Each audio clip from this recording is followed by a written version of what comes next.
Yo, how it do? All right. Look, I'm going to come in with positive vibes here. I'm sure you're expecting me to be upset, and I am a Rams fan, okay? So I am a little annoyed, to be fair. Also annoyed that my chain is on the inside of my shirt. That's annoying. It's brushing up against my neck. Anyway, okay, look, you're not going to get that sob story from me, okay? We lost, and it's not happening for me, okay? The vibes are immaculate over here, and here's why, okay? The reason being is I saw some really good things to take away from this game, things that prove that, guess what? The Rams are one of the best teams in the NFL. Oh my God, Jake, are you losing your mind? Maybe so, I don't know. But the Rams are one of the best teams in the NFL, because let me ask you something. Okay, for real, let me ask you something. Did you watch all the games today and yesterday or the last week? Who's better than the Rams? Because I really think it's just the 49ers. And honestly, the Rams had every opportunity to win this game. And they, like, don't get me wrong, they had some bad officiating and, there were some unlucky things that happened. Those happen. The great teams win those games. The Rams are not a great team yet. They're a good team, or arguably a very good team, without their number one player in Cooper Kupp. So here's what I'm going to say. I'm not going to look at it as a negative. I feel like today was a validation for anyone who thought that this team was going to be really good. I'm just going to say that right now. Because at the end of the day, this team is as good as you thought, if you thought that way.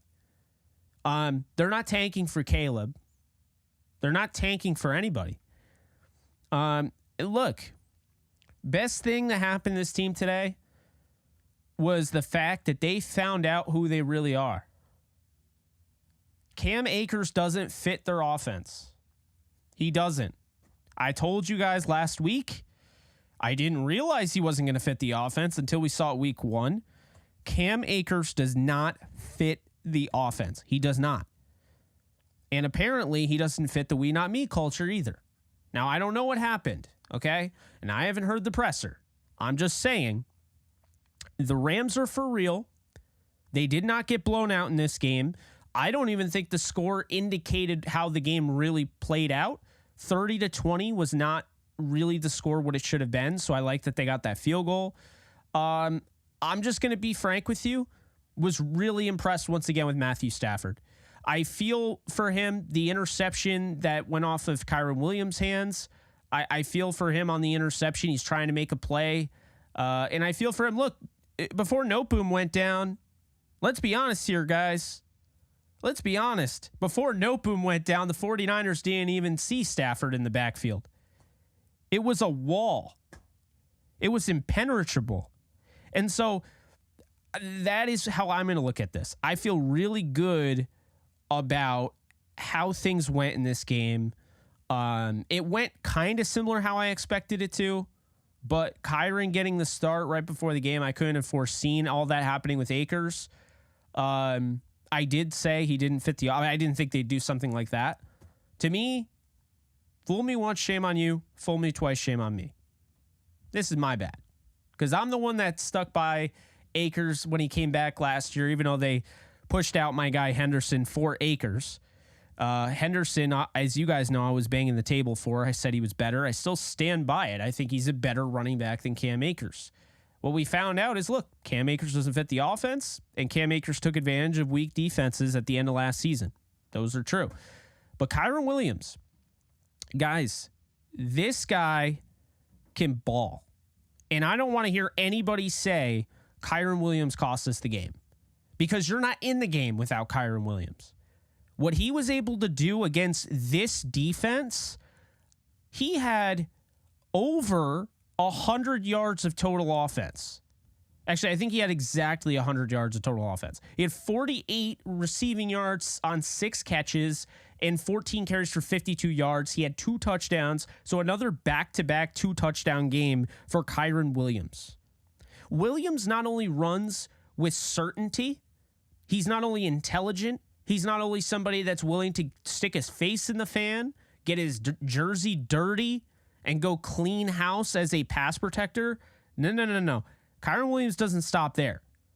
He goes out, he catches passes, he breaks tackles, he makes guys miss, he slips out in space. Kyron Williams is a fun running back to watch, but more importantly is he is going to be the lead back moving forward. And I will go as far as to say the Rams don't need to trade for Jonathan Taylor. Thank you so much for the super chat, Quintana. Appreciate you.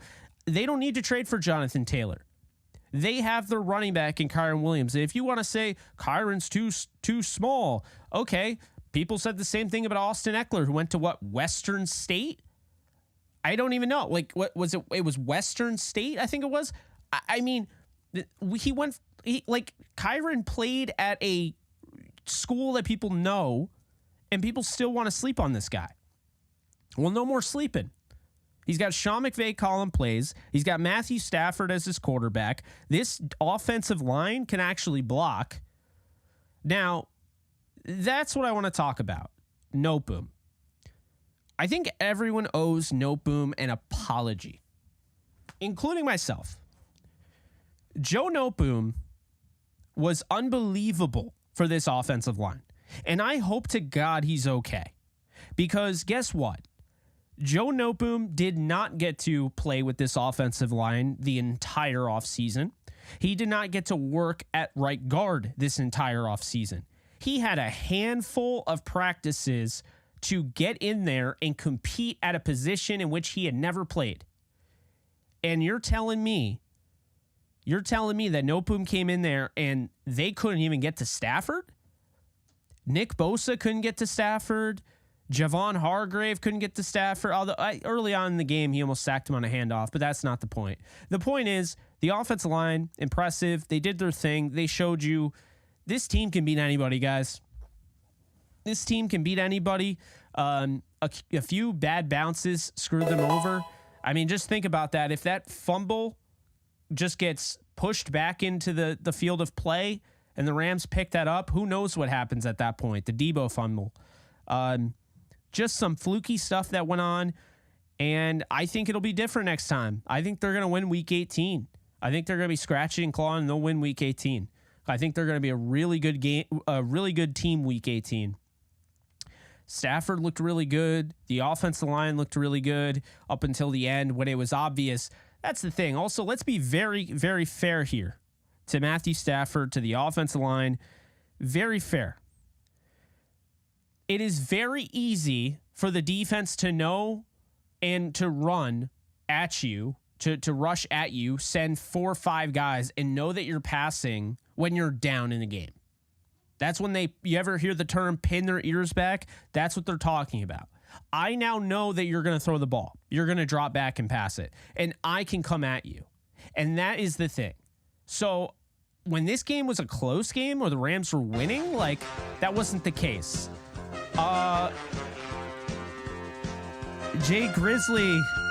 Baboon June. Thank you so much for the gifted. I read Jay Grizzly. Thank you so much for the gifted. I appreciate you. Look, I have to say this. Do not sleep on this Rams team. Do not look at this as, this is a rivalry game. Last week was no. What they're showing on film is going to work the rest of the year. And I'm excited to break it down on Wednesday at 9 p.m. Eastern time on Kick exclusively, kick.com. We're going to be breaking down the All-22.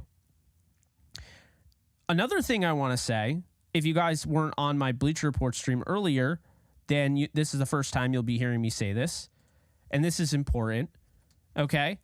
Tutu Atwell and Puka Nacua are officially confirmed. They are certified ballers. They are real. It's not a fake. It's not too good to be true. This is what they are. You do it one game, okay. You do it twice against 2 really solid defenses, one that's probably the best in the league, I'm sold.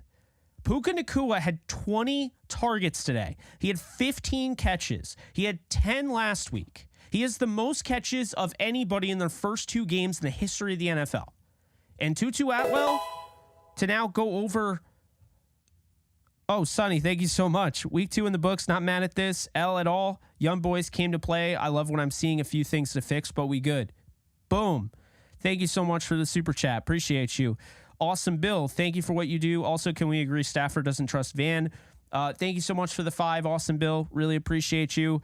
We can agree on that, okay? And I don't really blame him right now. Tim03B, yo, Jake, the Rams are for real. No blowout. Good game. Appreciate that. Thank you for the 2, Tim. So let's be real here, okay? To your point, these guys are the real deal. And see, this is the thing. You could sit here and you can sulk and not have fun on your Sunday, or you could sit here and be like, oh, wow. The Rams found Kyron Williams, who's a 5th-round pick, who they traded up in front of I can tell you right now, they traded up right in front of the Raiders. The Raiders were going to grab him. They wanted him. The Rams had to make a play. They traded up, and they got Kyron. So Kyron could potentially be this franchise running back they found. Nice little piece to the core there. Puka Nacua is him. Tutu Atwell. And what happens when Cooper Kupp is back with Matthew Stafford? See, this is how things start to come together. This is what I was talking about. It all is coming full circle. Alexis, I see Alexis in the chat. We've been talking about this. Look, I'm not going to sit here and be like, I was excited when Cooper Kupp went down with an injury, but just like Alexis will vouch, it gave these guys an opportunity to get reps that they wouldn't have had in the past. So now you have these guys getting these reps, learning the game at a different pace, falling forward essentially, and it's worked out. Now you have Atwell. Now you have Nacua. These guys are ready to go. The problem is, like a lot of you are mentioning, we got to talk about Van. Now, I am going to say this right now. I'm not questioning Van's character. I feel for Van. Van is really starting to feel the pressure. Van should not be compared to Cam Akers. Van has never once spoke up about how he's not getting targets. Van has never once spoke up about anything. We can't punish Van for something Van hasn't done yet. I do think the problem is the drops are a problem. He's not he's not blocking as well. He's not looking as good. But you can't sit there and say that Van and Cam are the same situation, because they're not. It's not as simple as that. Alexis, if you do want to join the show, let me know on Discord. You can come on audio wise. You won't have to be on camera. Not throwing you under the bus. I'm just saying. I agree with you, Baboon June, 100%. Again, thank you so much for the gifted sub.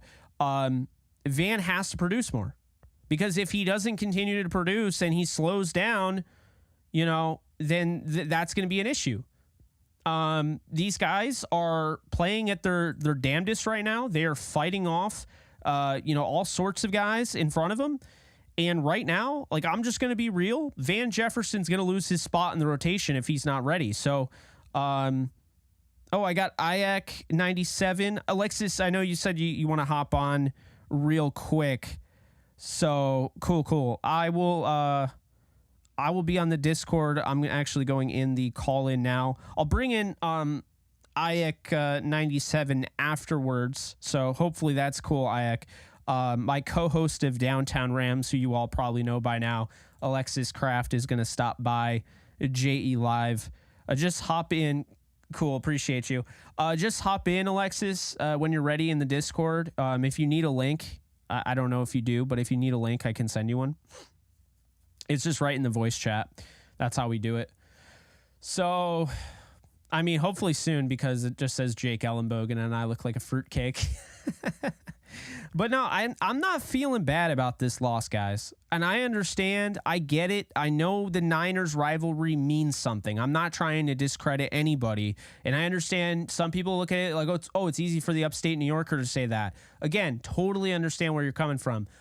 But I'm just saying they weren't supposed to win this game. And to look as well as they looked against a Super Bowl contender, a team that looked like the best team in the league last week, that's what I'm putting my stamp on. But we're focusing so much on the offense. Until Alexis joins here, which should be probably decently soon, I would say. Let's talk about the defense here. Oh, something happened. Hey, this put them in the arena of teams to watch now. And that was a solid 3/4 with number one team. You got to look at the long run. Totally agree with you, Jerry. Very well said. Yeah, Monty. I'm bringing on Alexis first, and I'll bring people on. I'm going to call you Eric now from now on then. I love it. You put the parentheses. I see you. Yeah, so let's talk about the defense. Byron Young is a certified dog, in case you didn't know that. He is really good. Like, really good. I'm not overreacting. He is just so athletic. He got another sack, although he got a half sack last week, but he got a full sack this week. Eduardo, thank you so much for the super chat. Appreciate you. You have a guy like that that's a solidified, sure thing at edge. That's a really good sign. So I'm feeling really good about him moving forward. I'll just say that. I do think, and Alexis is probably going to bring it up because we've talked. I really do think that they are going to go out and get a pass rusher. Before this game, I was like, I think they'll trade for Jonathan Taylor. I still kind of believe they could trade for Jonathan Taylor. I still kind of believe they're going to trade for Jonathan Taylor, but I don't think they should. If you guys saw my tweet, I also want to make that very clear. I'm not for Jonathan Taylor necessarily. I am for Kyron Williams, for Ronnie Rivers, Royce Freeman, and Zach Evans, and rolling with them moving forward. If you want to go out and get anybody, go out and get the healthy, scratched Dante Foreman with the Bears. That's what I want to see, okay? Get the healthy, scratched Dante Foreman when it comes to the Bears. So, Alexis, you just joined the call-in. You're on phone, right?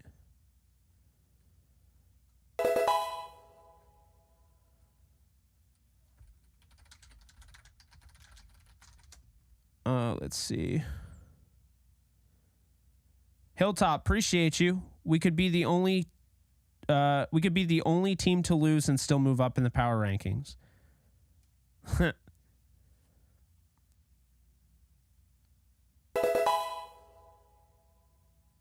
It was his choice. It was his choice to trade Cam. That's really interesting. Jerry, thanks, Jake. Your content is superb. Thank you, Jerry. Appreciate you. Appreciate you guys. You guys are awesome. I'm trying to walk Alexis through this right now.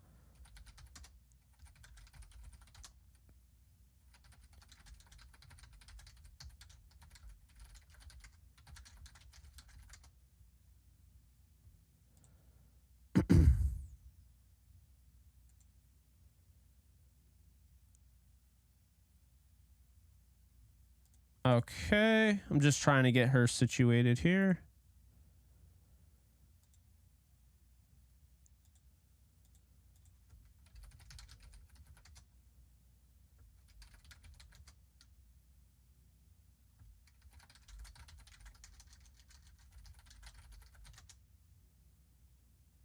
Okay.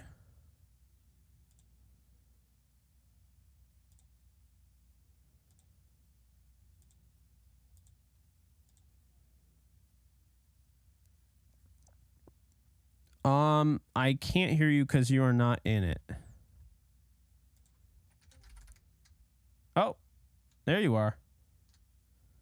You can hear me now? I can hear you now. What's up? Hi, everyone. I'm sorry, I don't really understand how to use Discord.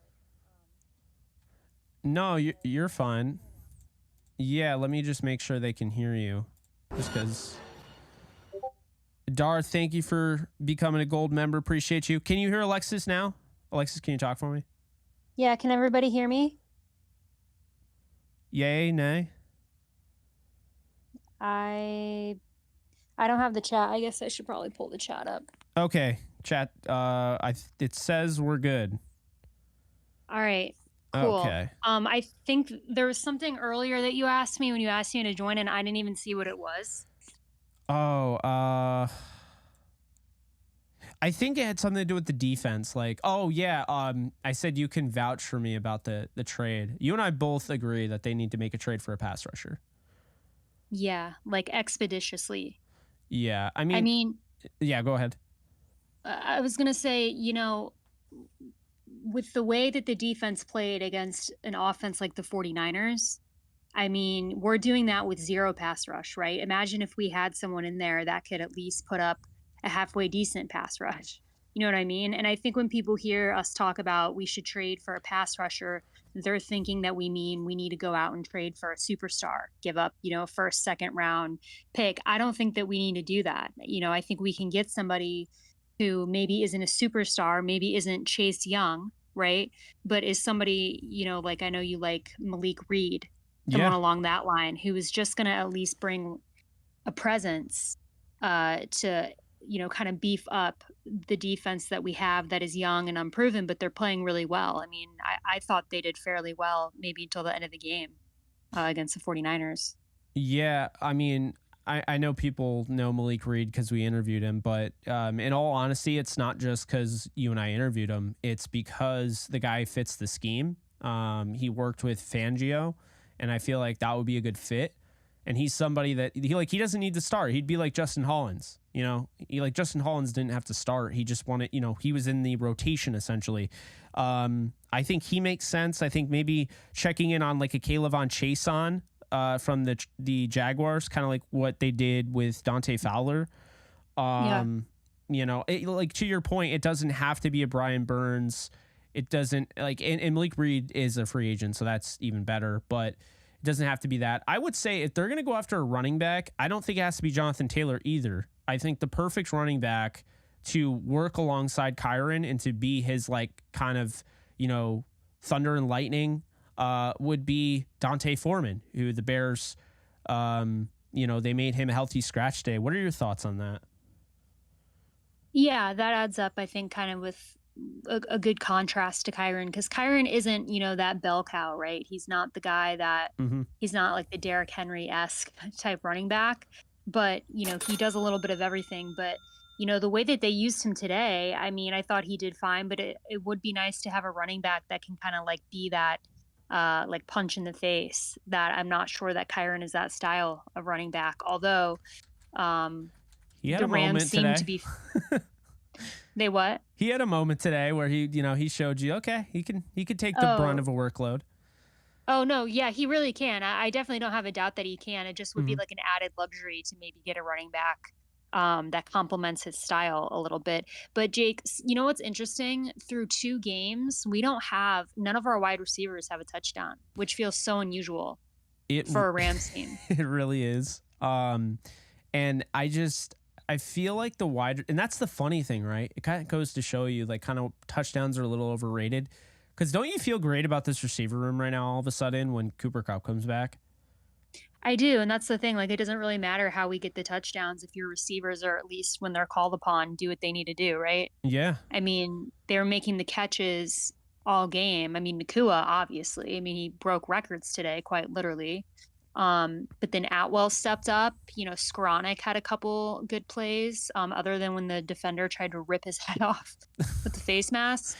Unreal. I was surprised he came back in after that, actually. But Van didn't, I think he was the only receiver that really didn't like have a good game. Yeah. Other than that, I thought they did pretty good on offense. Yeah, it's not ideal, right? Foreman is somebody going back to where we were talking about the running backs. Foreman's somebody that had 914 yards last year, and he didn't start until like week 5. So I think he's already somebody that's kind of proven, and he would just have a lesser role. I think Kyron would still be the guy, but I think you could bring in Foreman on those short yardage situations. I hated that play call, I gotta say, running Kyron out of the gun on 4th and 1 at the end of the game. Yeah, Like, it was I feel like awful. they had a shot. I'm not Yeah. saying they were going to win, but they had an outside shot to go down the field and score again. And they still did, but oh man, it could have been such a different ball game if a lot of It different was things like happened. the worst. It was the worst play call you could have called, I think, in that moment. I mean, Yeah, like you said, they definitely had a shot there. I just would have called probably anything other than that. But it was surprising because we saw Ronnie Rivers a little bit. We didn't see Royce Freeman, although he was active.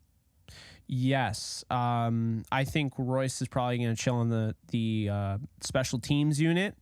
And I think that was honestly kind of a statement. Like, bringing in Royce, it was like, wait, he's good in pass pro. And as soon as they brought in Royce, I had a weird feeling like, wait, because this happened on, I think, Saturday. And I had the feeling, I was like, Akers isn't going to see the field as much on Sunday, is he? And then sure enough, this whole thing happened.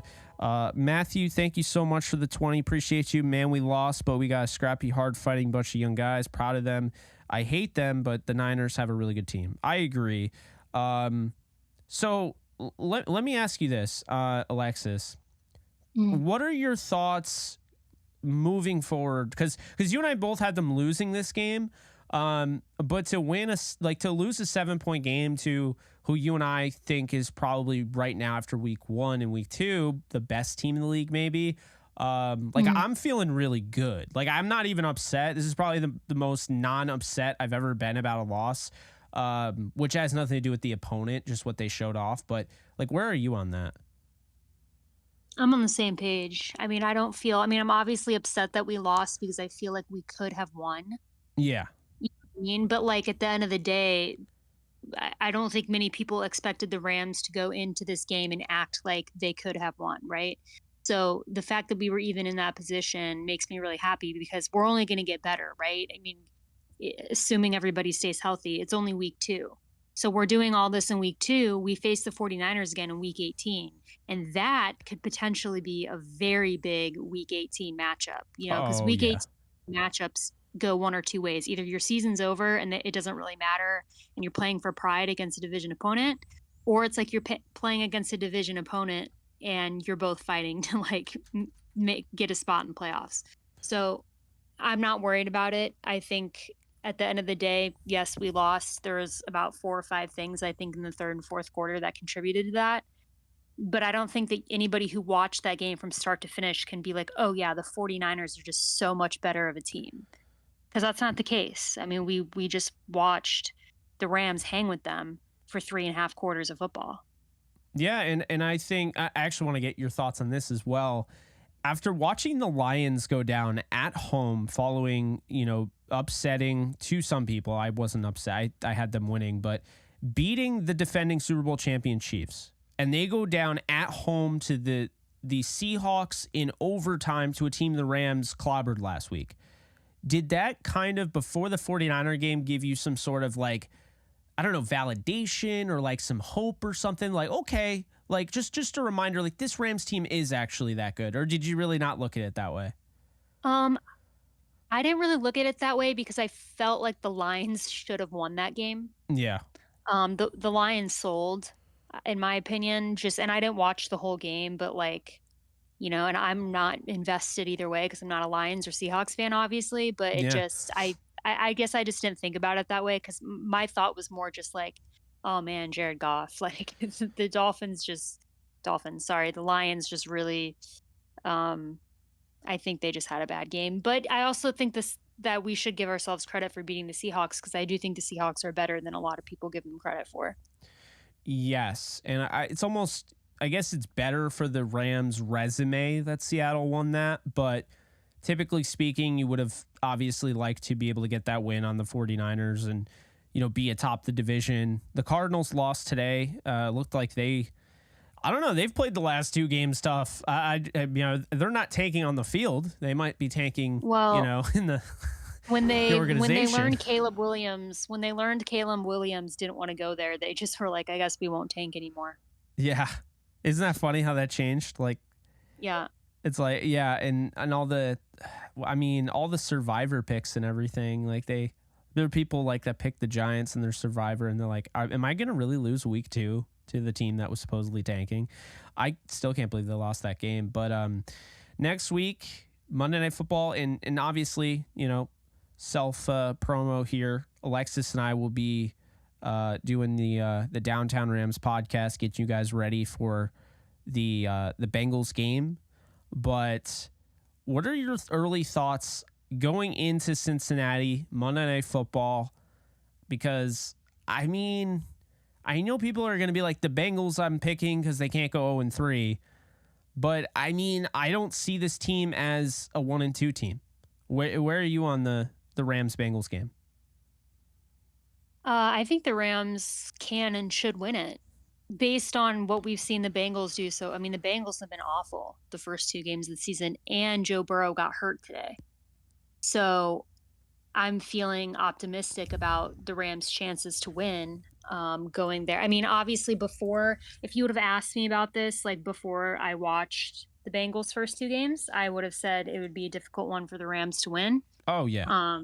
But based off what the Bengals have looked like this season, we've looked a lot better. So, I also will hop off, by the way, because I know that there's someone else waiting to come on. But I just wanted to come share my thoughts.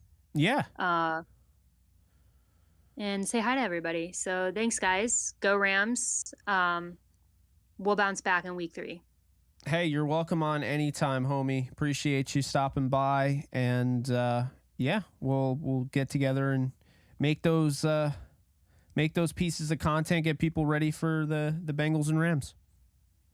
Sounds good. See you guys. All right. Later. That was my co-host Alexis of Downtown Rams, and now I'm bringing on Eric. Eric, how you doing? How you feeling?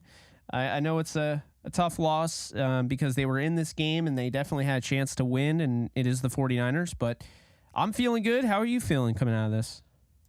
I'm feeling pretty good.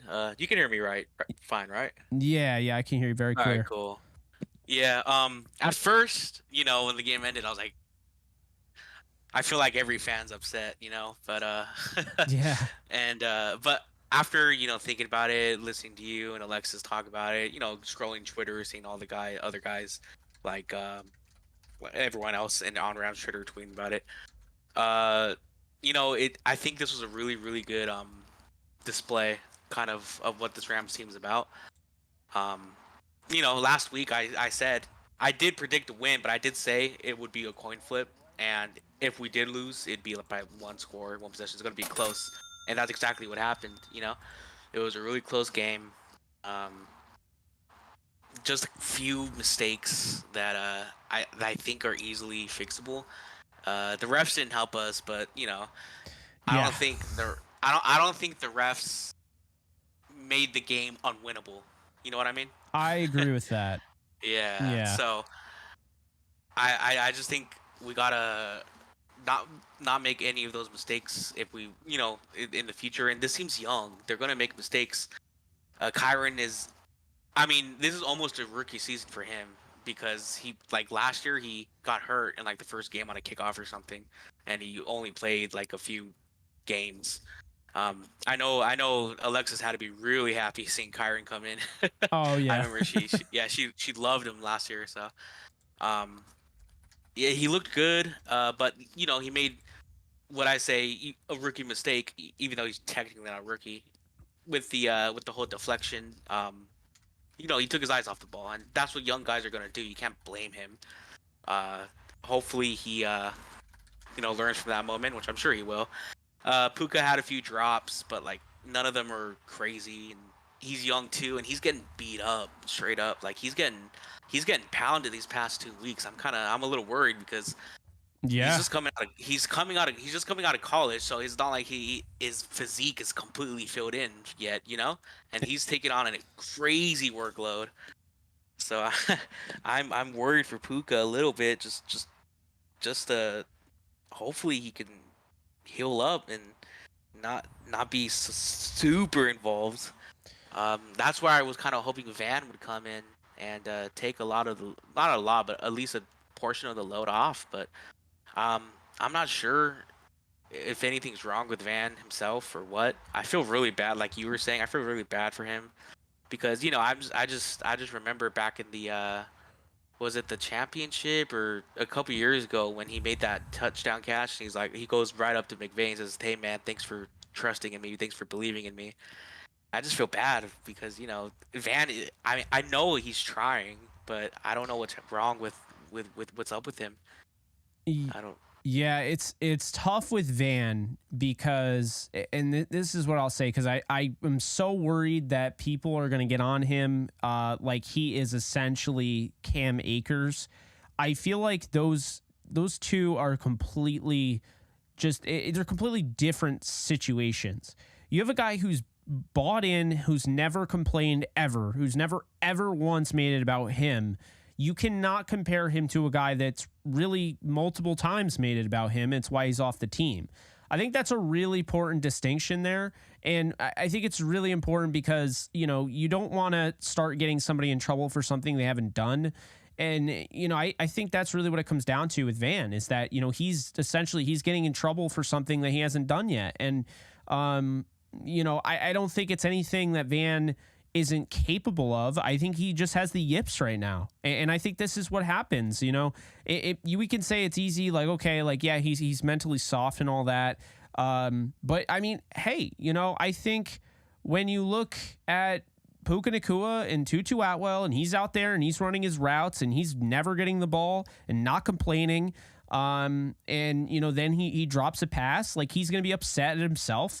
And then it's kind of hard to bounce back from that. You got to have a short-term memory, but not everybody has a short-term memory. And I think that's a really important thing here because people just assume it's easy. Like, oh, you're a football player, you're going to have a short-term memory. Like these guys can't, they can't figure it out. They no one does that. They don't care about the last play. They move on. It's not that simple. And so I think that's something that Van right now is trying to work through. I think he feels the pressure. And I do feel bad for him. I really do. So I hear you there. And I don't want to totally tear Akers to shreds. I don't necessarily think he's a bad person. I just think that there are guys that need a rhythm. They need to be in a rhythm. They need to be in, the right frame of mind. There are guys that work well in a committee backfield, and there are guys that don't. Marshall Faulk came on my show and literally said he would not work, like he wouldn't work in a committee backfield. So it's like, I watched it. Yeah. So it's like, I don't want to put too much hate on Akers, but he's not a fit. You move on, Yeah, and then I'm glad with what you said. Bringing up the yips. I don't know how many people who watch baseball or know baseball terminology. The yips typically is for anyone who doesn't know, the yips is when pitchers kind of just all of a sudden aren't able to pitch anymore, like correctly. Like they're throwing balls, they're hitting guys all of a sudden just out of nowhere for no explainable reason. Like there's nothing physically wrong with them. And it could be confidence, like you said, with Van Jefferson. But I mean, I don't know. I hope if it is the yips, I hope he really can get over it because I mean the team needs it. He obviously doesn't want to go through it. It just sucks because when someone has the yips, whether it's baseball or in this case Van Jefferson, it's like no one really knows how to get over it. It just kind of you just got to work through until it happens, Yeah. Yeah. I mean, I think like, for people that played a sport at any point at any level, and I see there's a bunch of people in here, so I'm going to try to get everyone an opportunity.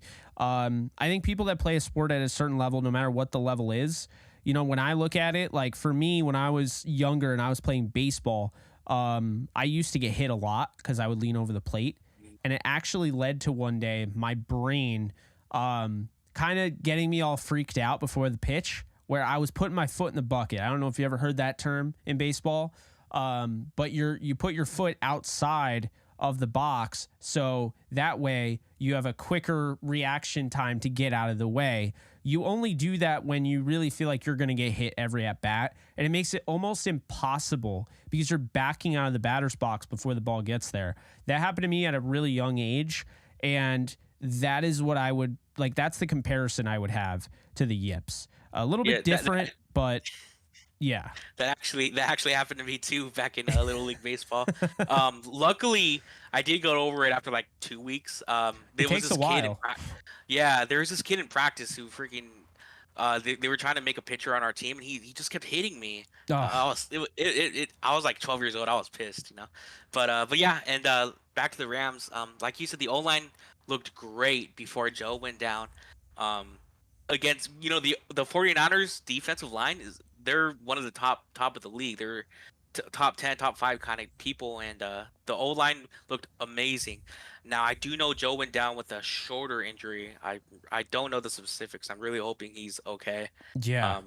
To come back soon, because I do like Tremaine Akram, but I mean I don't want to mess with the chemistry of these guys that they have right now, and then No, absolutely. and Tremaine one-on-one blocks, he looked all right. It just, the whole scheming, like the peeling off a double team and all that stuff, and doing all that, working together with the center and with Rob on the right side. I don't know how that's going to work. I don't know if they're going to if Joe can't play. I don't know if they're going to stick with Tremaine or do that thing that you don't like, where they stick Brian Allen back in and move Sheldon to the right guard. Oh. I don't know. Like I said, I hope Joe No Boom comes back, no problem, because we need him. We need with this team, we almost have like no depth. If any of our main guys get hurt, it's kind of it, So we need Joe or to either be healthy, or Tremaine Akram to really step up and kind of get a hang of playing in this system correctly, Yeah. I mean that. No, That's what I'm absolutely. hoping. Absolutely. I'm going to bring Cade on, but hey, man, I really appreciate you coming on. You're always welcome, of course. And I'm going to try to get through everyone, because I know it's going to start picking up. It already has. There's 4 people waiting. Yeah. I was good talking. I predict Rams win next week. Go Rams. Awesome. Love it. Appreciate you, Eric. Yep. I'll see you, Jake. All right. See ya. All right. So that was Eric. And now we have Cade. Cade, how you doing? Welcome to J Live. Yeah, good, man. How you feeling about that game? I've never felt better after a loss, especially against the Niners. I mean, just to see some of the guys come out and play like that, it was great. And like, you expected when we play the Niners, bounces are going to go against us. It's always been that way. Calls won't go our way. That's how it's always been. But man, that game was great with all the young guys. Again, just like last week. I absolutely agree. I feel the same way. Maybe I feel a little guilty that I feel that way, but I shouldn't. I don't know. I don't like that team. I'm not going to sit here and act like I love that team or anything. I really don't like the Niners. I'm like Aaron Donald. But at the same time, like, give credit where credit's due. And I believe that they're a really good football team. And I'm just proud that this team just fought tooth and nail in a game where, like, I knew they weren't going to win. I knew it all along that they weren't going to win, but just the fact that they made it that close, they kind of made me look somewhat smart, because I had the Niners winning, but I had them winning in a competitive fashion. And I love to see, like, the way they're using Kyron Williams, the way they're using, Tutu Atwell and those motions. That's opening up things for other guys. It was just really good to see. But what were your big takeaways, would you say, from this game?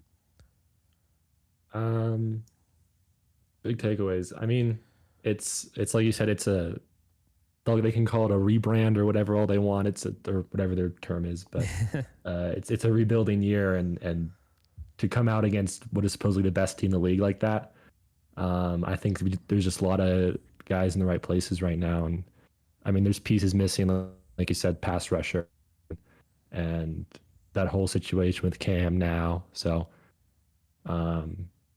but I love our 1 and 2 receivers right now with Cup gone. They've proved 2 weeks now that they're both legit, and it's great to see. Yeah, no, absolutely. Jesse Johnson, thank you so much for the 5. I know I'm late to the party. I was reading that. Thanks, YouTube. But a good game today. I'd rather be down by 7 than a blowout. Hope Van comes around, but like what I'm seeing so far. Yeah. It is only 2 weeks. It is only 2 weeks. Van can absolutely do something next week. How are you feeling about Van? It seems like a lot of the fan base has kind of turned their back on him. They're kind of done with him. And I'm not throwing anybody in the fan base under the bus for feeling that way. How are you feeling about Van? Because what I don't want to do is overreact here. I get guys get off to slow starts. I think with, like, for instance, with Cam Akers, to me, if it wasn't what it ended up being, I wouldn't be as quick to move on from him. The fact that it's literally what we were talking about last year is why I'm like, okay, I'm over it. Van has never given us any sort of reason to be like, all right, Van, we're done with you. He had an injury last year. The year before that, as the 5th option, he has 800 yards. Where are you on Van Jefferson?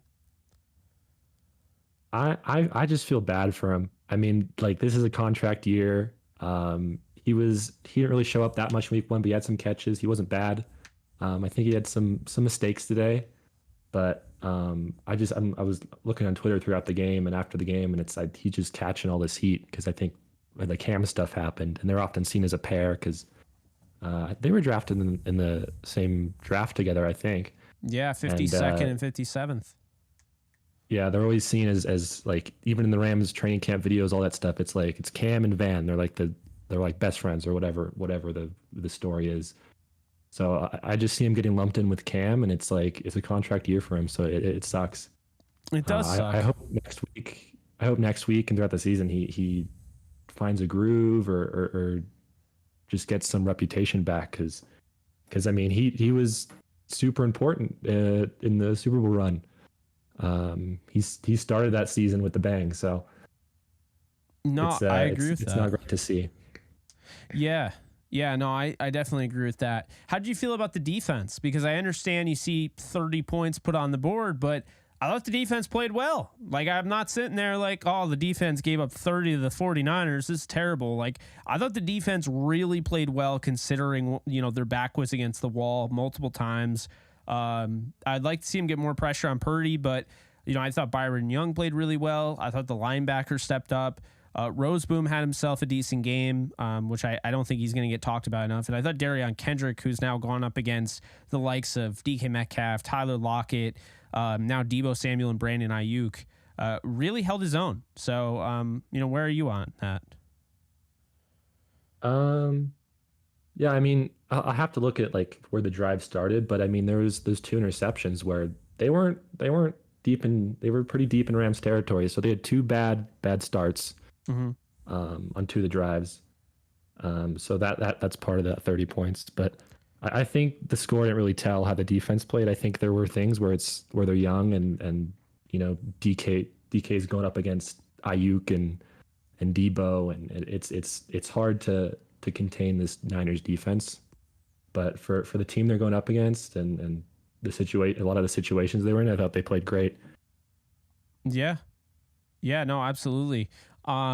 So I'm just going to move on to our next guest here just because, I'm trying to get through everyone. But really appreciate you coming on. Do you have any final thoughts? No, thanks for having me. There's a lot of guys. Yeah, there's 5 now in the waiting room, so I'll let you get to them. So thanks for having me. Yeah, absolutely. Anytime, Cade. Appreciate you. Yeah. All right, guys. That was Cade. Now we're going to bring on King of Heroes, Omar. How you doing, King? Yo. How's it going? Pretty well. How about yourself, man? I cannot complain. I thought we saw a pretty good game out of the Rams. Competitive. What'd you think about the game? Honestly, I'm weirdly optimistic going into week 3. Like, seeing a lot of how our defensive and our O-line, even with Nopum going down, I still feel like we did pretty well overall. Some BS every now and then that should not have been called or should have been called. I agree. But besides that, everything else was pretty good. I love Nakua already. Puka's looking like a stud. Oh yeah. He looks like a legit star now. I think the question is his durability moving forward because, he's getting 15 catches in this one, 10 in the other one. I mean, is there going to be some, I hate to say pitch count for a wide receiver, but I mean, my God. Yeah, no, I know what you mean. You know? This kind of thing. Yeah, go ahead. Yeah, no, I'm like saying right now, I don't want to say that we're going to have him on the limited snap count, but we might have to. He injured his ribs in week 1. We're going into week 2 against pretty decently tough corners now that Eli Apple has gone from the Bengals. But Like they're pretty physical overall. So a bad hit could really take him out of the game, and that's something that we really don't want to see with Coop still out until the Philly game. Yeah, no, absolutely. How are you feeling? I know you said you're weirdly optimistic. I don't think that makes you weird. I think that makes you more of a trailblazer, a leader in the clubhouse. You know, I'm with you on that. But how? I mean, let's just say this right now.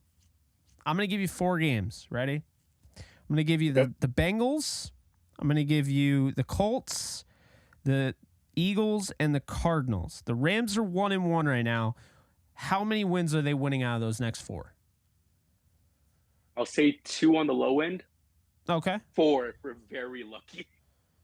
Okay. Yeah. I mean, I think 3-1 is fair. So I mean, I think we're looking at a 4-2 ball club, which I would absolutely sign up for. I think things have changed, and I think it's okay to admit that. I mean, I'm a believer. Like the Bengals, I was a believer coming into the year. The Bengals are going to the Super Bowl. They're going to win the Super Bowl. They're going to beat the Lions. Lions lose to the Seahawks. The Seahawks lost to the Rams. I was big on the Steelers. The 49ers crushed the Steelers, right? And so, I look at, this upcoming slate, and I'm like, I mean, the Bengals are pretty beatable right now, I would say. So I don't know. I mean, I think that they go 3-1. They probably lose to the Eagles. Yeah. Who are you thinking, kind of moving forward, with like the Bengals and whatnot? Like, what do you think? How do you think that game would go down right now? Right now, looking at it, especially knowing that Joe Burrow has aggravated his calf again, Yeah. it's definitely a winnable game. Like he won't be able to be as mobile as he was in the Super Bowl, or he wouldn't be able to make some of those very insane throws we've seen him doing before. So he's very much mortal in this.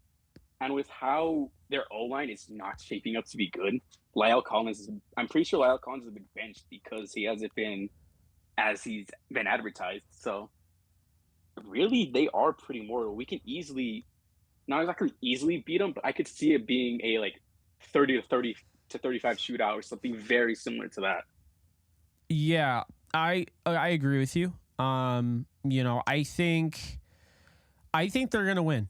I do. I mean, I'm undefeated now with the Rams on the season, so I guess you just roll with me now. No, I'm kidding. But I think they're gonna win. I felt like they were gonna lose the Niners game. I felt like they were gonna win against Seattle. I think they're gonna win against the Bengals. I think they're the better team right now. The Bengals might have more talent, like that's proven. But I don't know. I think the Rams' young guys are really starting to show out. I mean, you look at Byron Young, his emergence. You look at Kyron Williams, Tutu Atwell, Puka Nacua, and then the offensive line. I mean, can we just talk about it for a sec? And I am going to bring on, because I know there are people waiting, so I'm going to bring on other people. But can we just talk about it for a sec? That block on the touchdown run, or touchdown reception, I believe it was, by Avila was awesome. It was amazing. Me and my dad were freaking yelling to high heaven to it, because my uncle's a 49ers fan. So seeing him get down defeated from seeing that touchdown, That's amazing. So happy. Yeah, that was so freaking cool. I love to see him get to that second level and just basically block that guy completely out of the play. Avila's awesome. Just the way he moves, that size. That's not easy to move at that size, but great stuff. Do you have any final thoughts before I move on to another guest here? Yeah, one. Chase Young to the runs for a third, baby. What was that? Oh, sorry. Too fast. Chase Young to the rounds for a third. Oh, Chase Young for I'll do it. Sign me up for that. Oh, man. Well, hey, hopefully they do something like that. And yeah, I mean, they don't have to. They just need to address edge, I think, at this point. I think we all just need them to go out, at least address the edge position. But hey, thank you so much for coming on, King of Heroes Amar. I really appreciate it. And feel free to come on anytime. Anytime we do JE Live, everyone's welcome to call in. So you're more than welcome to come on again. All right, cool. Thanks, man. Absolutely. You too. Thanks for stopping by. All right. Next up, we got SoCal, and then we got P-Train, and then Almer, and then Chacho. Okay. SoCal, how we doing?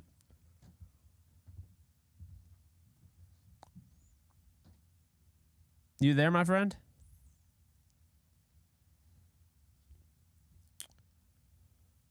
I think you're muted.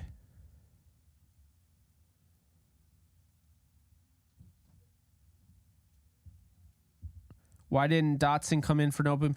Dotson was a healthy scratch. I don't think he's ready for it yet. I don't think he's game ready yet for what they need him to be game ready for. But he's working hard.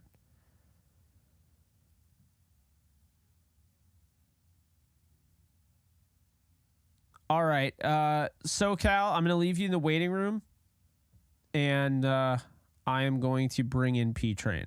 So after P-Train, if you are back, I'll give you another round. And then if not, I'll just go to Amer and then, go through it like that.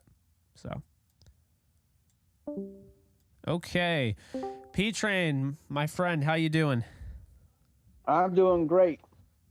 Oh, awesome. I'm glad. How'd you feel about that game? I know we're not talking about a win. I know I'd probably surprise some people because I sound maybe a little too happy. I know some people are going to have a problem with it, but I'm feeling good about this team. And I mean, I don't know how you feel. I'm very curious to know, but I'm feeling good about this team.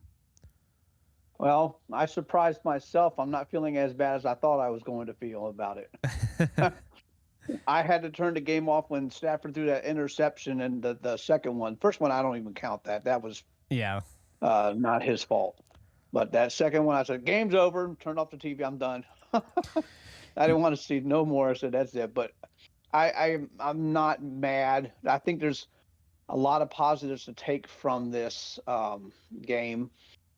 And I think we're one of the better teams now. I think that we're starting to show ourselves. And I think, a few weeks ago, we were talking preseason, we were saying, looking at the schedule and saying, I don't know we're going to be able to handle the Bengals on Monday night. But, after seeing the Bengals playing and what we're doing, I'm like, we got a legit shot to take them out. Yeah. No, I agree with you. Watched the Bengals today. Was not impressed in the slightest. Watched them last week. Was really not impressed. I think they brought Joe Burrow back too early. This is why, by the way, I wanted the Rams to sit Cooper Kupp. It's not the same injury, but a calf injury is not a good injury, right? And so I think a calf, just like a hamstring, is going to linger. And I think Joe Burrow's going through that. I don't think he's been healthy. I don't think he's been 100%. I don't know if he will be 100% the rest of the year. So he re-aggravated that today, if you didn't know that. No, I didn't know he re-aggravated it. Yeah. Well, that gives us even a better shot come next Monday.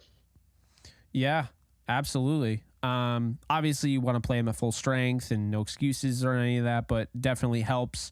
And if he doesn't play, a win is a win. So no one's going to say, if they get into the playoffs, no one's going to say, oh, well, they only won because they faced Joe Burrow week 3. No one is going to even remember that. Week 18. So you got to get those wins to try to make it in the dance. Do you think they get that win next week, P-Train? Absolutely. We played like we did today with that fire. We go in there. I guess we're playing up in Cincinnati, I'm thinking.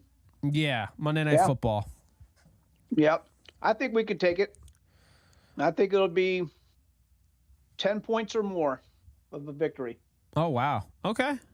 All right. I think it'll be a close game. I haven't quite figured out a stat prediction or anything like that, but I think they win. I think they also beat the Colts, and then I think they lose to the Eagles, and they beat the Cardinals. But looks like, based on the Cardinals I've seen the last 2 weeks, looks like that team is far from tanking. Looks like they'll be competitive, and they'll give us their best shot. I tell you, I don't fear the Eagles like I thought I was going to. After seeing the Vikings almost beating them, that's true. The Patriots. The only teams that scare me, or that I think they give us the hardest time right now, San Francisco, of course, and Dallas. Yeah. Everybody else, I think, is beatable for the Rams. Yeah, and it's weird. The AFC doesn't feel as strong as it did coming in the year. Maybe it's because Rodgers is out now and the Jets don't feel as strong, but CT Rams fan, thank you so much for the 2. D needs a rusher, only 3 quarterback hits, no turnovers. I agree with that. So I'm going to ask you 2 things, P-Train, because I know you've been one of those people that's like, hey, Van Jefferson, he's just not it. Okay. And then that'll be my first question. What are your thoughts on Van Jefferson following this game? And then my second thing is going to be, about the quarterback and everything, getting to the quarterback. When do you think, if they do, when do you think they're going to trade for a pass rusher?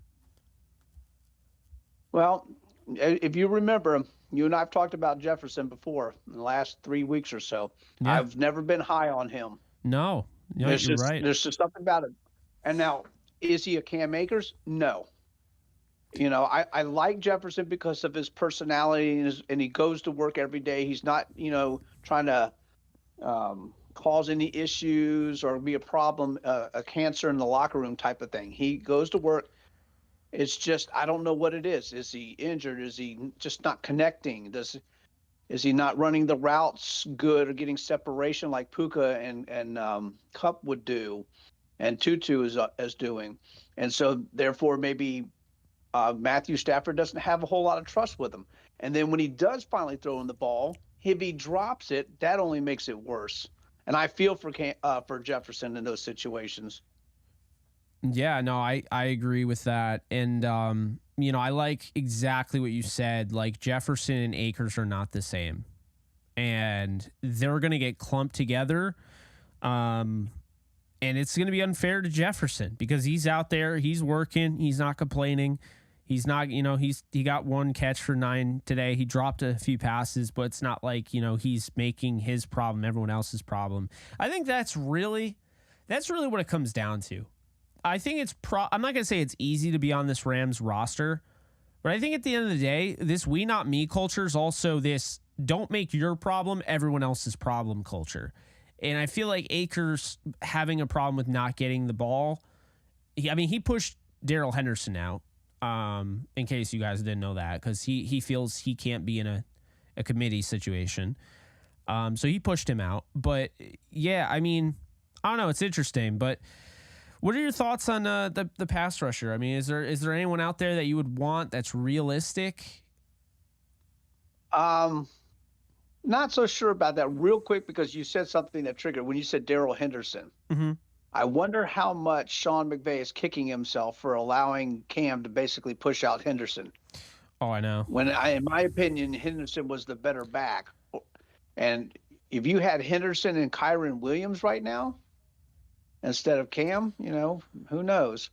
But as far as a pass rusher, I don't know. I'm no. It scares me about was it Chase Young? Yeah. Who's often injured also. He was, I think he was a healthy scratch last week. He may have played today. I don't know.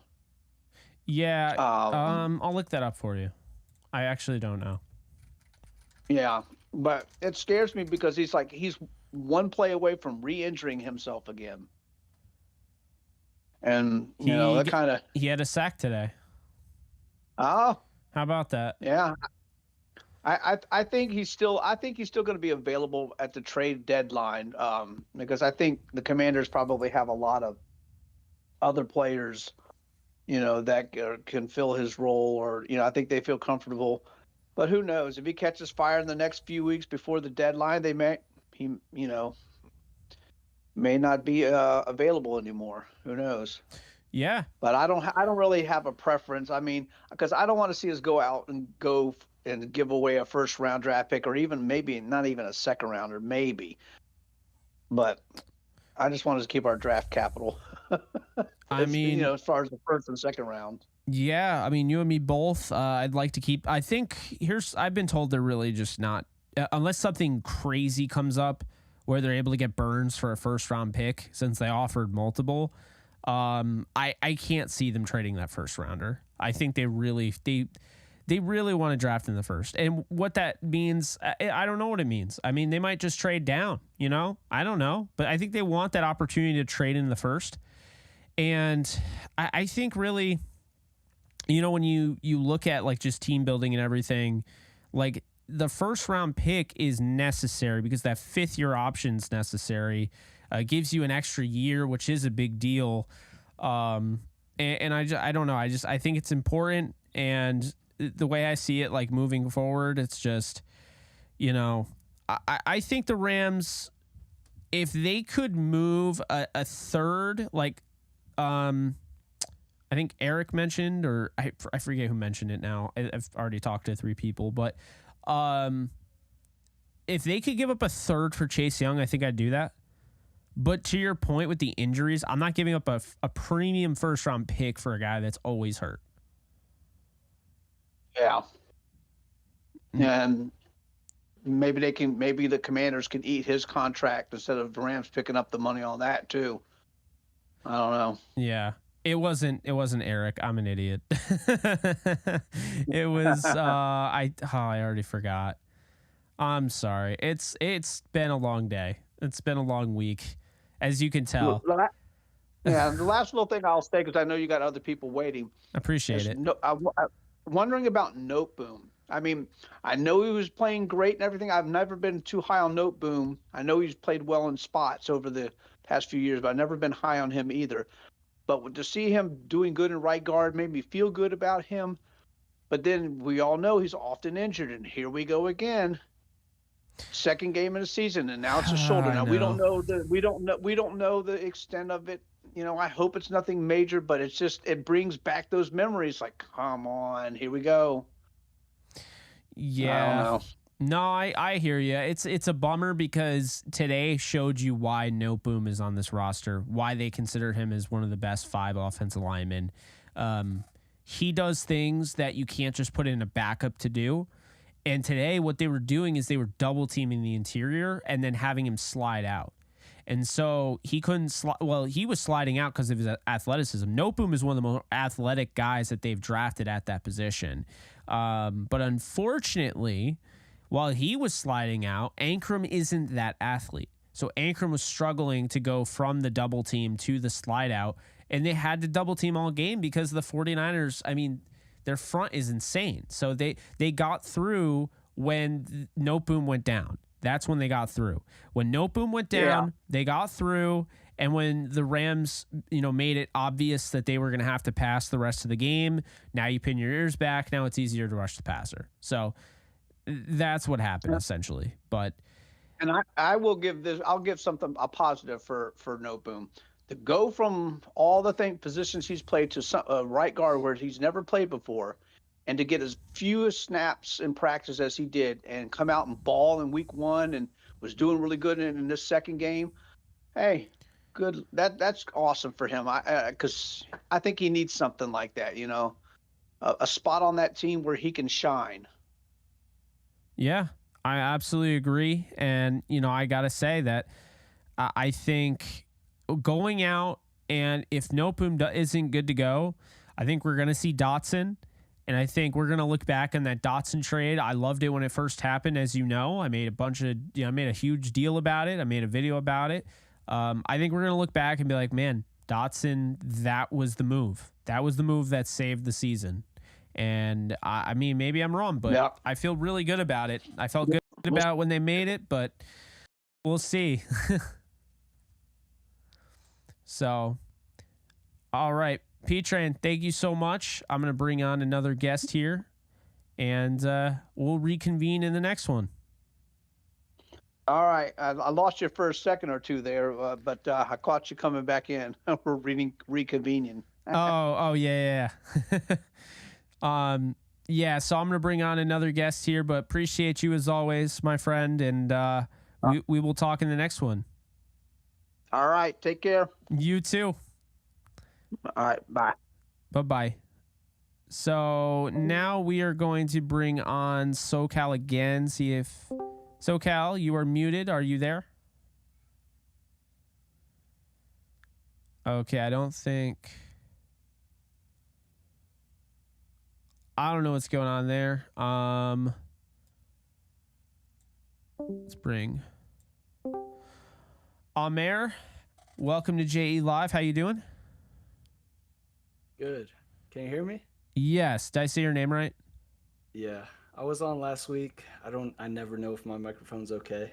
Yeah, no, it sounds good. Actually, I mean, pretty much everyone's microphone has sounded fine. I hope mine sounds okay. It was acting up yeah. earlier. No, yeah, you're good. Yeah. So, what a game! What a game! What a game! All right, I want to ask you. Okay. Yes. Honestly, Jake. All right, bro. I've been following you for a couple weeks now. I just figured you out this season. I never watched you before this season. There was a 4th down, okay, Yes. during this game, and we tried to get them to jump. Do you think we should have went for it right there? Yes. 100%. Yes. We should have went for it, man. We should have went for it. That was right after the second half. We should have went for it. We should have tried it, man. I agree with you. Should have went for it. It was a great punt. Yes, it was. They should have went thrown the red flag to challenge that fumble, because I'm not saying it's 100% going to work in your favor. It's not like the timeouts at the end of the game really mattered. Yeah.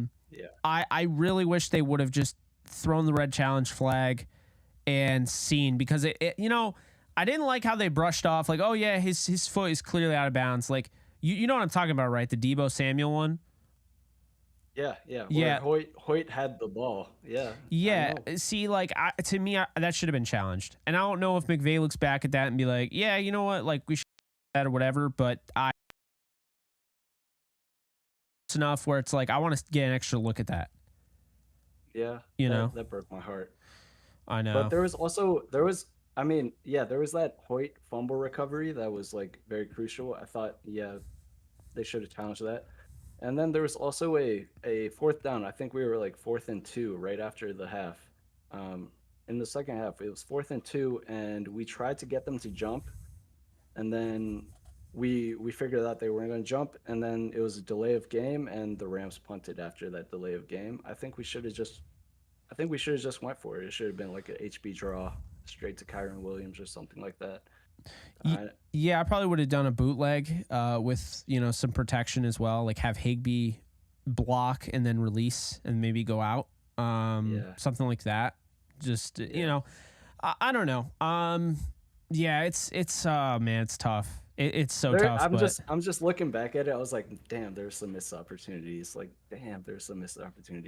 Yeah, but, it was a really good game. No, it really was.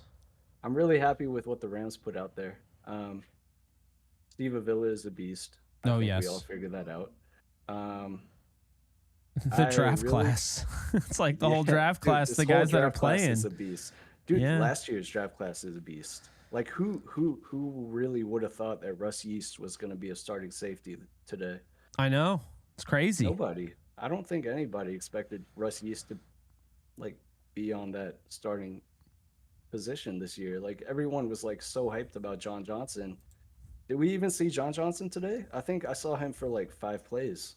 I think I saw John Johnson out there like a couple plays. Yeah, it's funny how that works, because everyone was so hyped for John Johnson. It's like, yeah, I don't know if he's gonna. I don't know. I don't know. Yeah. So, I mean, look, I'm gonna say this.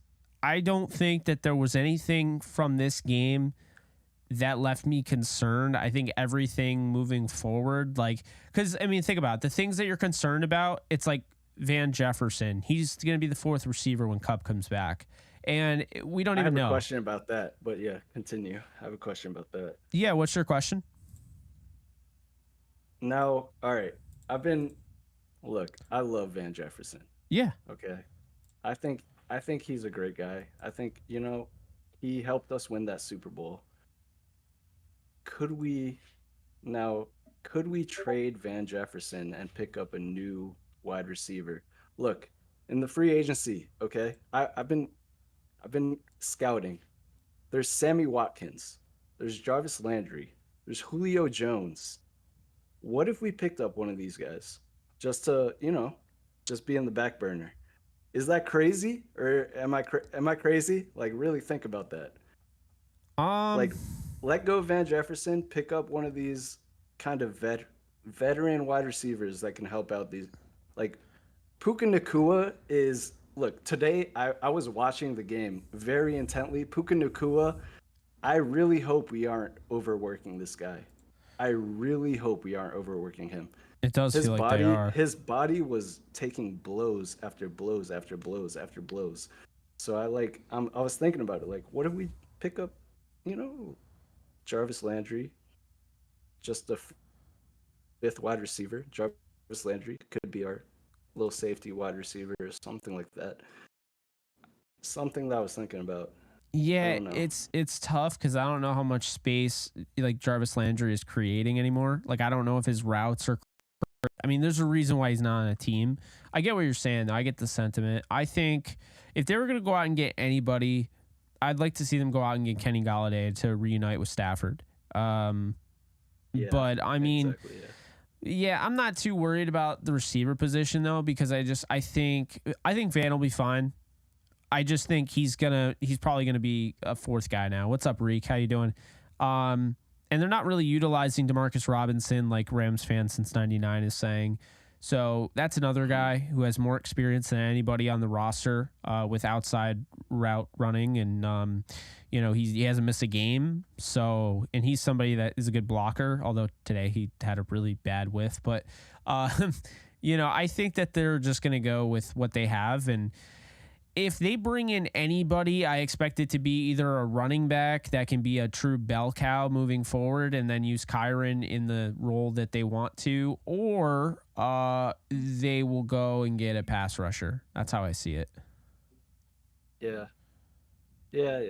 I was just thinking about it. I was like, if Van Jefferson isn't working out for Sean McVay, like, could he bring in like a Sammy Watkins kind of guy that he could do the jet sweeps. He could do the running back. He could play running back and wide receiver. He's very versatile. But yeah, Darrell Henderson's still out there. We could pick up Darrell Henderson. Don't threaten me with a good time, man. I love Hendo.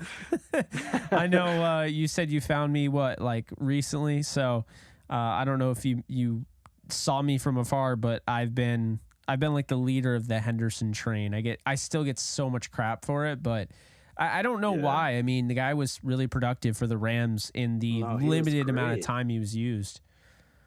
Yeah, he was great, and it makes me sad that they chose to cut Darrell Henderson and keep Cam Akers, and now it's kind of biting them in the ass. But goddamn, this team. I said it last week. This team reminds me of 2017, where we had all of these offensive options. The defense is super raw, but they're gonna be they're leaky, but they have some attitude, and it makes me really happy to watch. Like watching Russ Yeast, watching Darian Kendrick. Yeah, Darian Kendrick had a worse game today than last week, but I'm still excited about this guy for some reason. You know what I mean? Like Darian Kendrick is showing a lot of super potential in a way. I don't know how to put it. No, I see it as well. Yeah. I think Kobe Durant had a hard game today in a way. I think Deebo Samuel got the better of Kobe Durant. That was hard to watch because there's a bunch of penalties that probably didn't need to be penalties, and then, I'm excited about this team. Yeah, no, I definitely feel that. Since I still have some more people here, I do want to bring some more people on. But final thoughts for you, Amir. I appreciate you calling in, of course. Next week against the Bengals, Monday night. I think we're gonna win probably 21-17.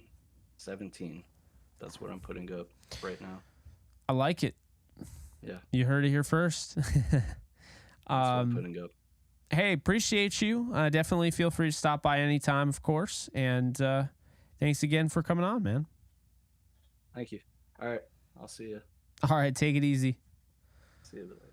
All right. Let's try SoCal now. SoCal, you there?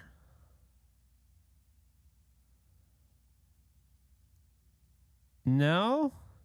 Okay. We'll try Monty Brown. How we doing?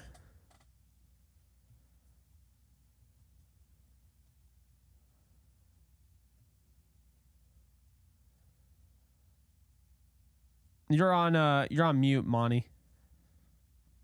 Can you hear me now? You're on mute, Monty. Can you hear me Oh, now? yeah, I can hear you. I'm sorry. I had to cut you off in the background.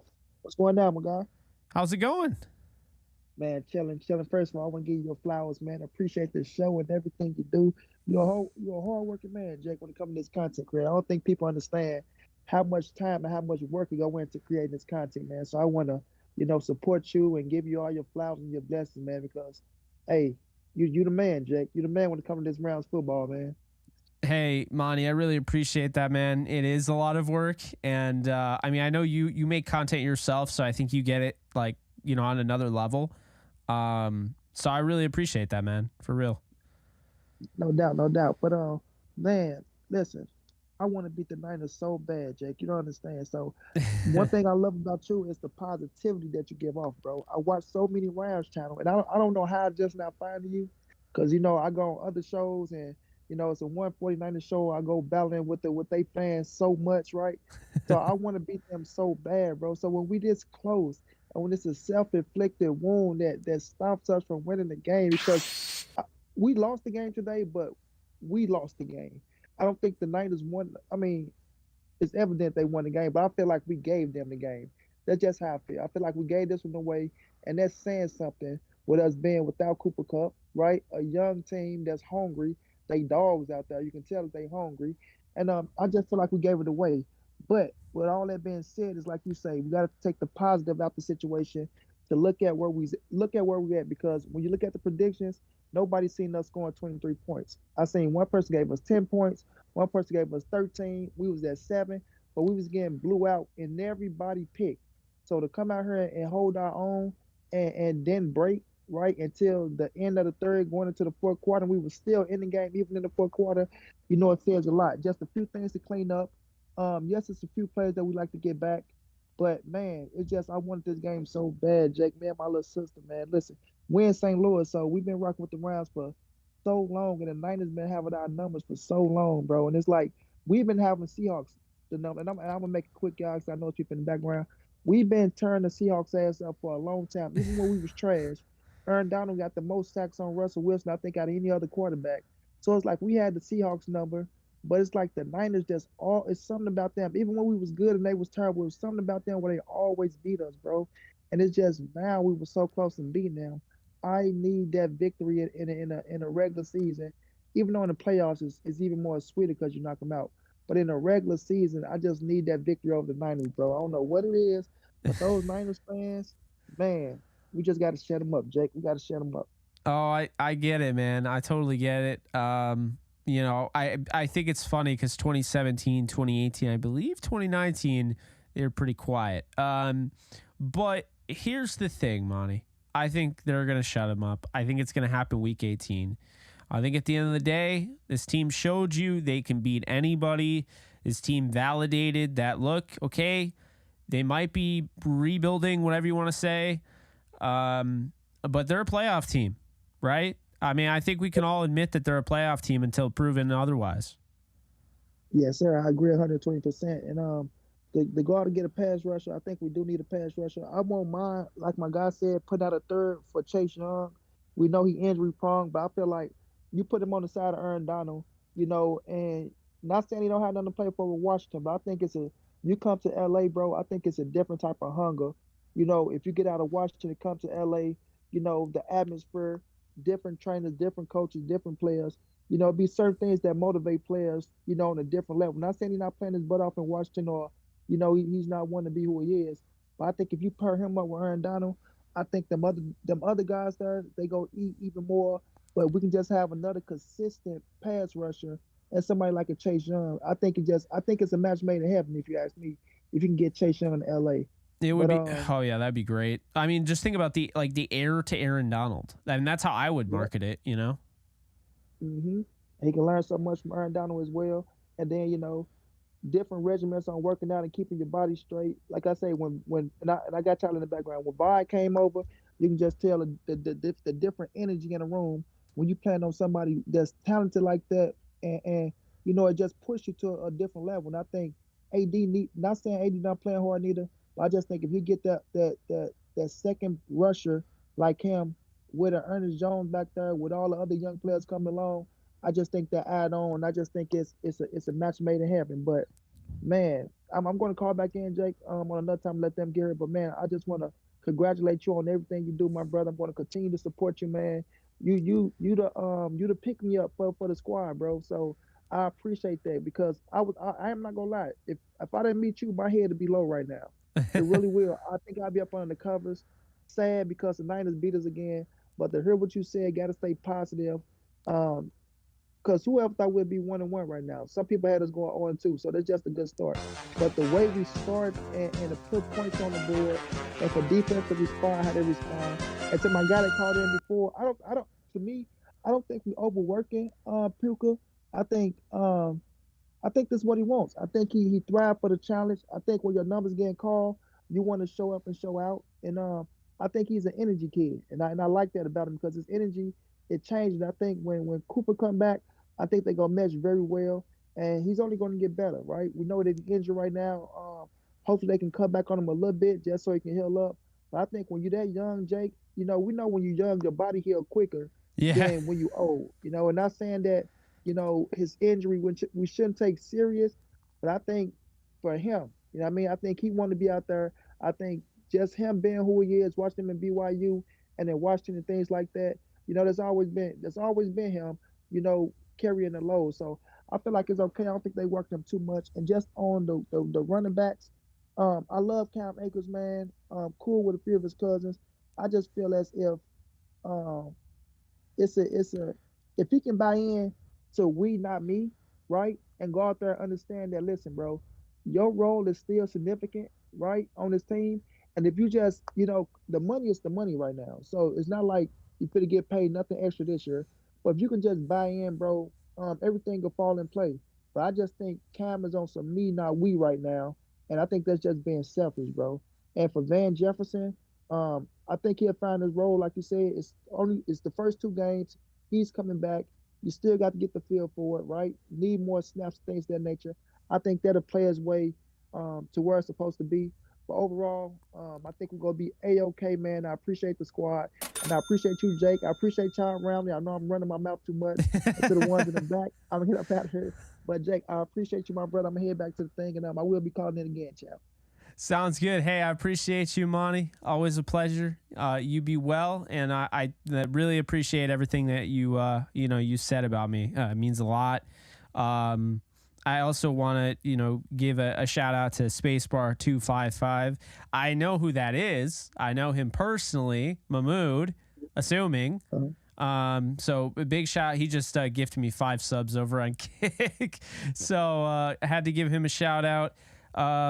But yeah, Monty, we'll have to have you back on next time. Really appreciate you. And, keep on, grinding. I mean, you're also a content creator, so I love it. I've checked it out, and you're doing a nice job. So keep it up. I appreciate you, Jake, man. You have a good one, champ. Absolutely. You too. Okay. Yes, my username was not stolen. Oh, Mahmood. Love you, brother. Senior Padfoot, whose show is this? My show. I'm Jake Ellenbogen, also known as JK Bogan. And Sal Biggs, appreciate your Rams coverage. Hey, appreciate you, Sal Biggs. Thank you so much. All right, let's bring in SoCal once again, see if he is around. SoCal, you there? It looks like it is a negative on that part. All right, I'm going to disconnect you that way so when you are ready to go, if I'm still doing this whole thing, that way I'll know, like, you're back. You'll be in the waiting room. All right, Chacho, what's up? How you doing? Hey, what's up? Not much. We're through, almost through week 2. What were your thoughts on week 2 of the NFL season? injuries. Did you hear that the Barkley got hurt for the Giants? I saw that. You probably know more about it than I do. What exactly happened? His ankle. I think when he was running, I guess one of the like maybe his offensive line or the defense got him in his ankle, and like, oh dear God, I'm like, not again. Is he hurt? Is he going to be out for the year again? I'm like, I feel so bad for him. Yeah, that's not ideal. Hats off to your Cowboys. They looked good. They did Right. beat the Jets. What was it? 30-10, I think it was. 30-10. Yes, 30-10. Um, I've been happy for both teams. Ravens won too, so I've been happy. yeah, I mean the defense looks really good. Dak looked good. CD looked good against a really good defense. I mean, this is what happens when you have a really good defense and you don't have your star quarterback in Aaron Rodgers, but still really good defense held the Cowboys to 30 instead of 40 like the Giants. Right. But what were you thinking, about the Rams and Niners game? Because you had said that you thought that it was going to be a blowout, and that game was far from a blowout, my friend. No, I know. I thought it could be a blowout, but I kind of glad it wasn't a blowout because I don't like blowout games. I think they're so boring. I'm like, and like most of the morning games were kind of like just like, oh, you got to be kidding me. This game is horrible. I'm sorry. Chiefs and the Jags. That game was kind of horrible. I'm like, oh man, like I couldn't watch it. I couldn't watch either game. I'm like, oh my God. Yeah, no, it wasn't great. That game was not fun to watch. The Seahawks and Lions game, however, was fun to watch. What were your thoughts on that game? Yeah, it was a good game, but also Reds. Well, I still call them the Redskins. Redskins and Denver was a good game, and Denver lost by 2. I was like, oh my God, when he threw the Hail Mary up, I didn't think anyone was going to catch it, but then he was open. Like it was like defense, I got it. No, offense, I got it. And then he finally caught it. I'm like, okay, never mind. They were fighting for the ball. I'm gonna be real with you. I had no idea the Commanders won that game. They came back from they were losing like 21-3 last time I looked. Wow. Yeah, they were losing. They came back to win. I was like, that is a great game. Why couldn't they have put that game on in the morning? I would have watched that game. What game did they have on? The Giants and Cardinals? I thought the Giants were gonna lose. I'm like, they were playing horrible.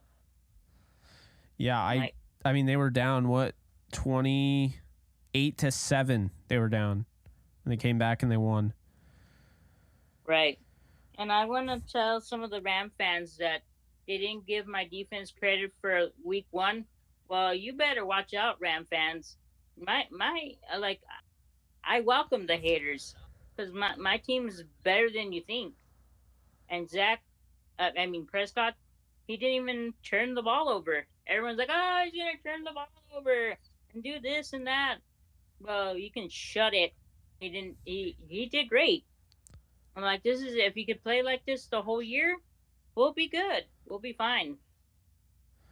Yeah, I mean, we'll see what ends up happening. The Rams got the Cowboys. That'll be a test. Their defense and everything. Right. But, yeah. Do you have any final thoughts before I move on to Swizzleberry, who's in the waiting room? My final thoughts. I hope the people that did get hurt are not seriously hurt, because this is not fun. I can't stand injuries. I definitely hear you there. Yeah, no, I definitely hear you. I hope everyone that got hurt today is okay. I feel that way all the time, including DK Metcalf, who, yes, it was karma. I did mention that on the watch party, but you don't wish you did. injuries on anybody. So, right. But yeah, man, thank you for coming on as usual, and I'll see you around. Okay, thank you. Bye. Later. Later.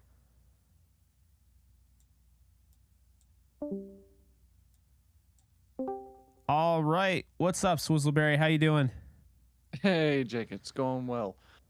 Awesome. Man, that was an interesting game. Yeah. That's all I can say. This is the most uplifting conversation-wise I think I've ever seen the Rams fans look after a loss.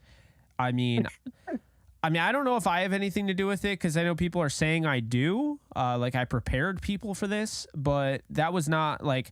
I mean, I was trying to prepare, but like I also want people to look at games at like their own opinion and everything. I don't want to just dictate how you view a game. Right. But I do also want to be like fair and realistic. And I just didn't think the Rams were going to win this game, but I felt like they were going to be competitive. And I think they proved today they are a playoff team. Until proven otherwise, like they are a playoff team. I think they're going to beat the Bengals.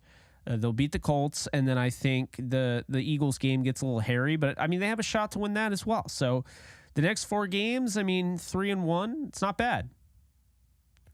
Yeah, and it's one of the things that's cool. At the stadium, obviously there's a lot of red, and this might be more anecdotal, but like I was talking to my dad, it's like it feels like there's less, and that we might be like slowly getting more Rams fans going to games as opposed to 49er fans, which is a good thing in the home stadium. Yeah. Granted, they're probably going to be that way anyway, but it didn't feel as dominating as it did in 2021. That's true. Yeah, I mean, again, it's going to look a little bit different on TV for sure.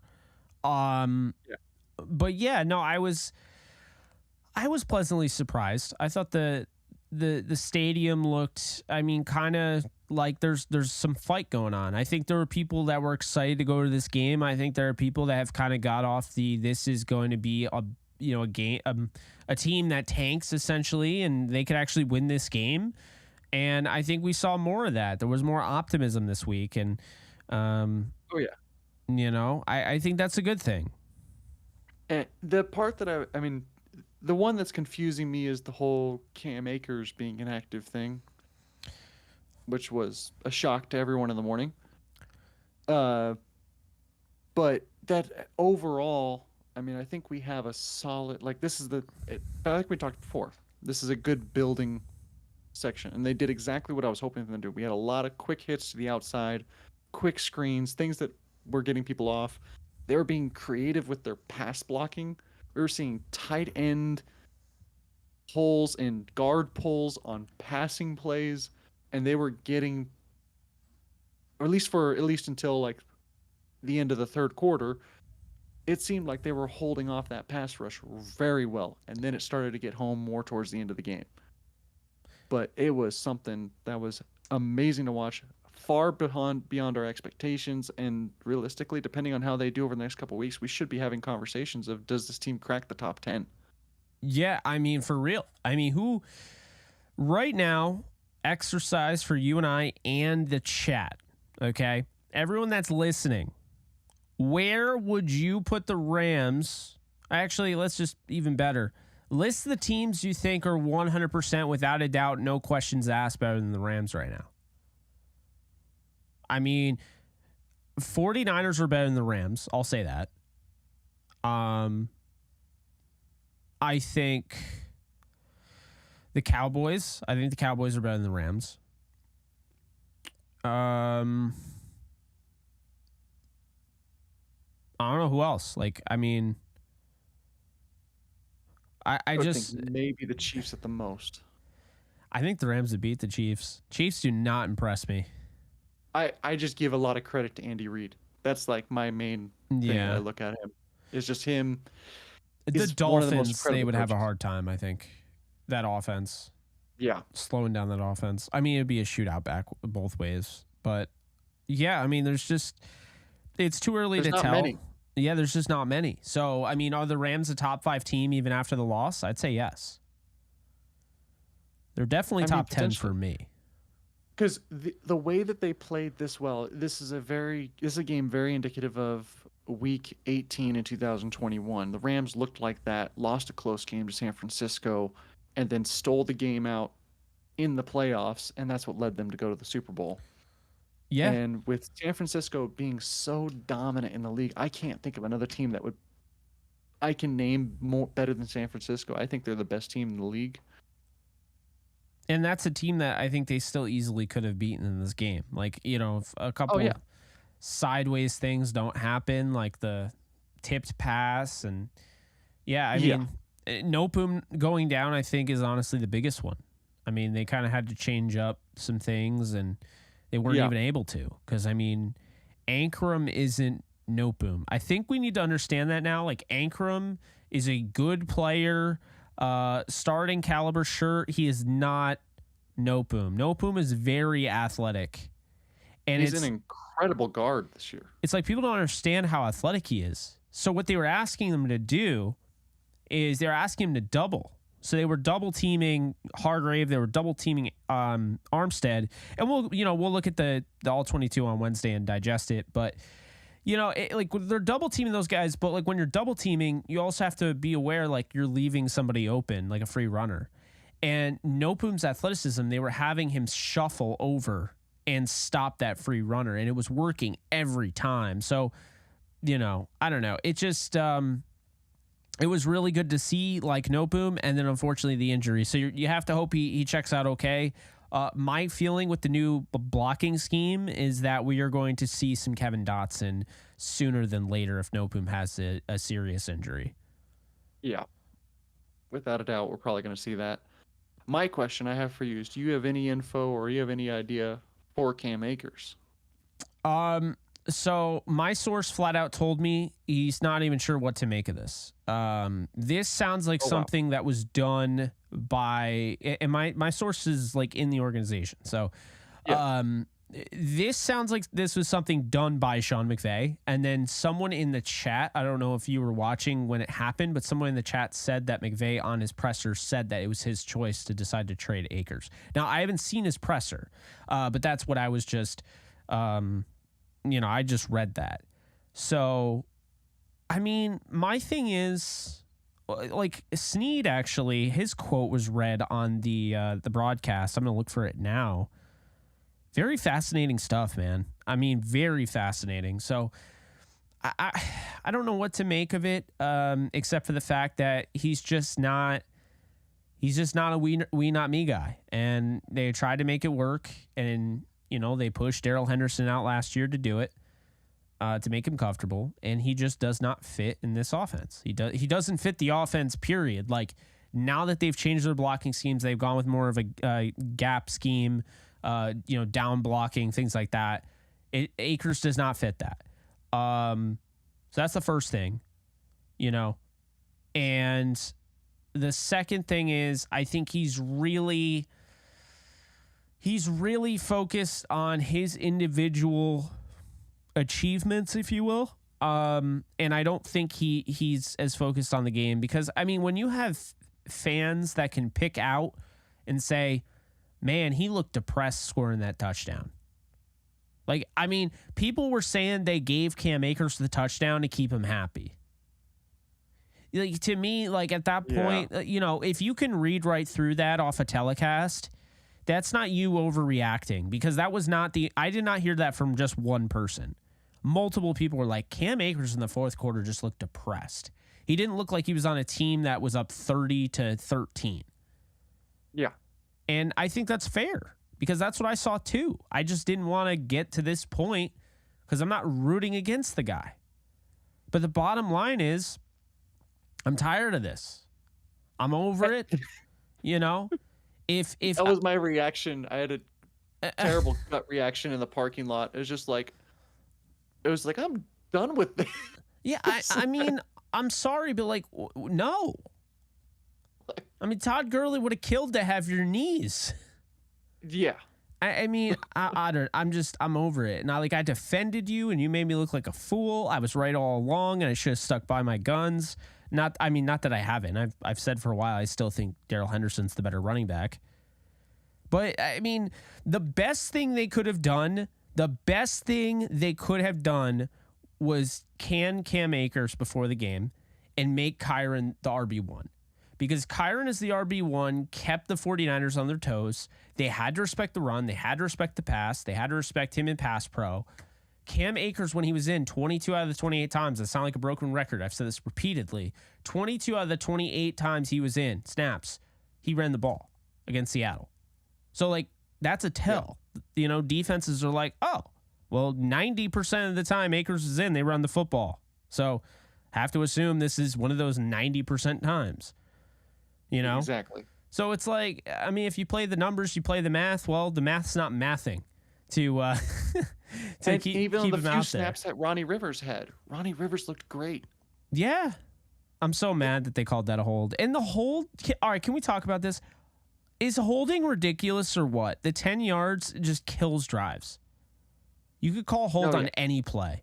It should be a 5-yard penalty. 1st and 20 is insane to me. Like, I'm so over it. It killed every drive just about that they called on the Rams. Yeah. The crazy part, I mean, that's the other thing too, like the refs in this game.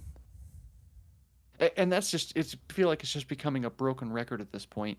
We don't have consistency with our refs in this league anymore. No, we do not. And it was clear and evident in this one because there were things that were called, like the pass interference on Debo, but then they do it to, you know, Tutu Atwell, and he makes that crazy catch, and no one says a word.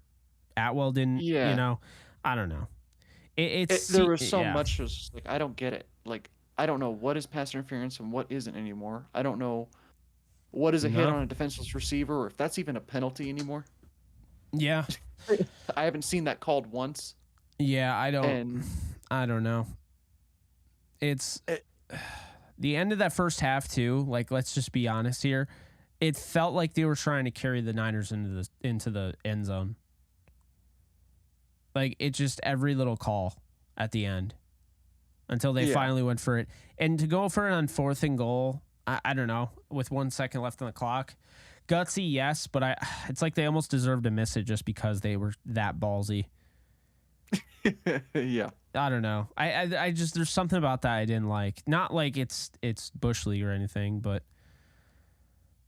it's high risk. I mean, it's taking a big risk to do that. Yeah. I wonder, was Cam Akers out there, or was he just not even at the game? I tried looking. I couldn't really spot him. I think I might have spotted him in warm-ups, but I just couldn't. I couldn't definitively see if he was there or not. Because if Sean McVay actually said, like, I made a decision to trade him, then, like, why would he be out there? That just seems counterintuitive. You know what I mean? Like, that doesn't even make sense. Where, I mean, that's where it's just like, I have no idea. Or actually, I'm seeing this as Jordan Rodriguez tweet. Sean McVay calls making Akers inactive a coach's decision. Says it's different, in quotations, than what happened last year, and team is evaluating options over next couple of days, but won't go back and forth. Interesting. Yeah, I don't know. I don't know. You know what's funny? You know, I find this really funny. Like, these guys like Puka Nacua, you know, and Sean McVay's like, I love Puka. Sean didn't do a ton of research on this draft. Like, he was basically even saying, like, this is Snead like this guy, Snead like this guy. Like, I'm just like, yeah, I'm going to be their football coach. Is that interesting? Like, he didn't do as much research on this draft. He didn't do as much scouting, and he loves these players.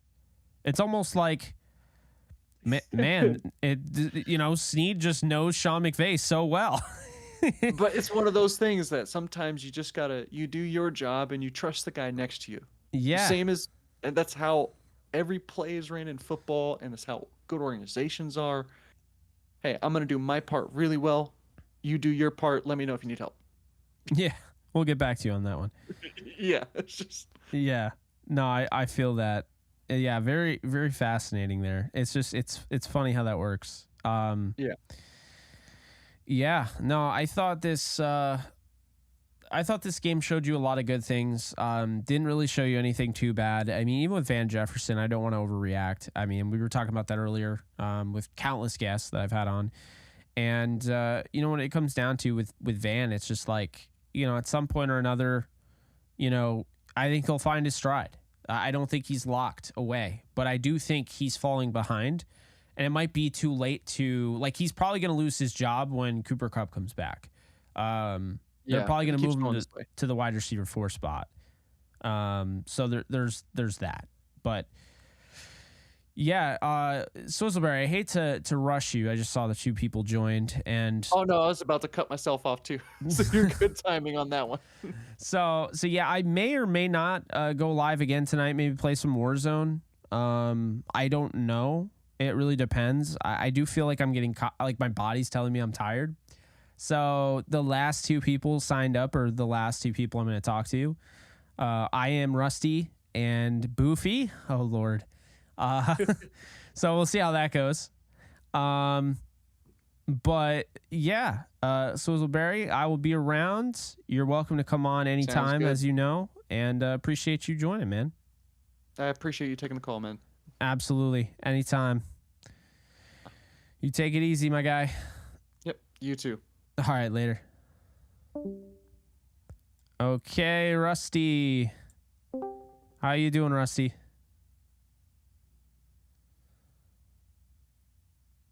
Rusty, you're on mute. Oh, can you hear me? Yeah, what's up? How you doing? What's good, Ramley? Let's see. Today. Oh, I can hear me, so I assume that you have the stream on. Yeah. well, what can I say about today? It was a lot of ups and downs.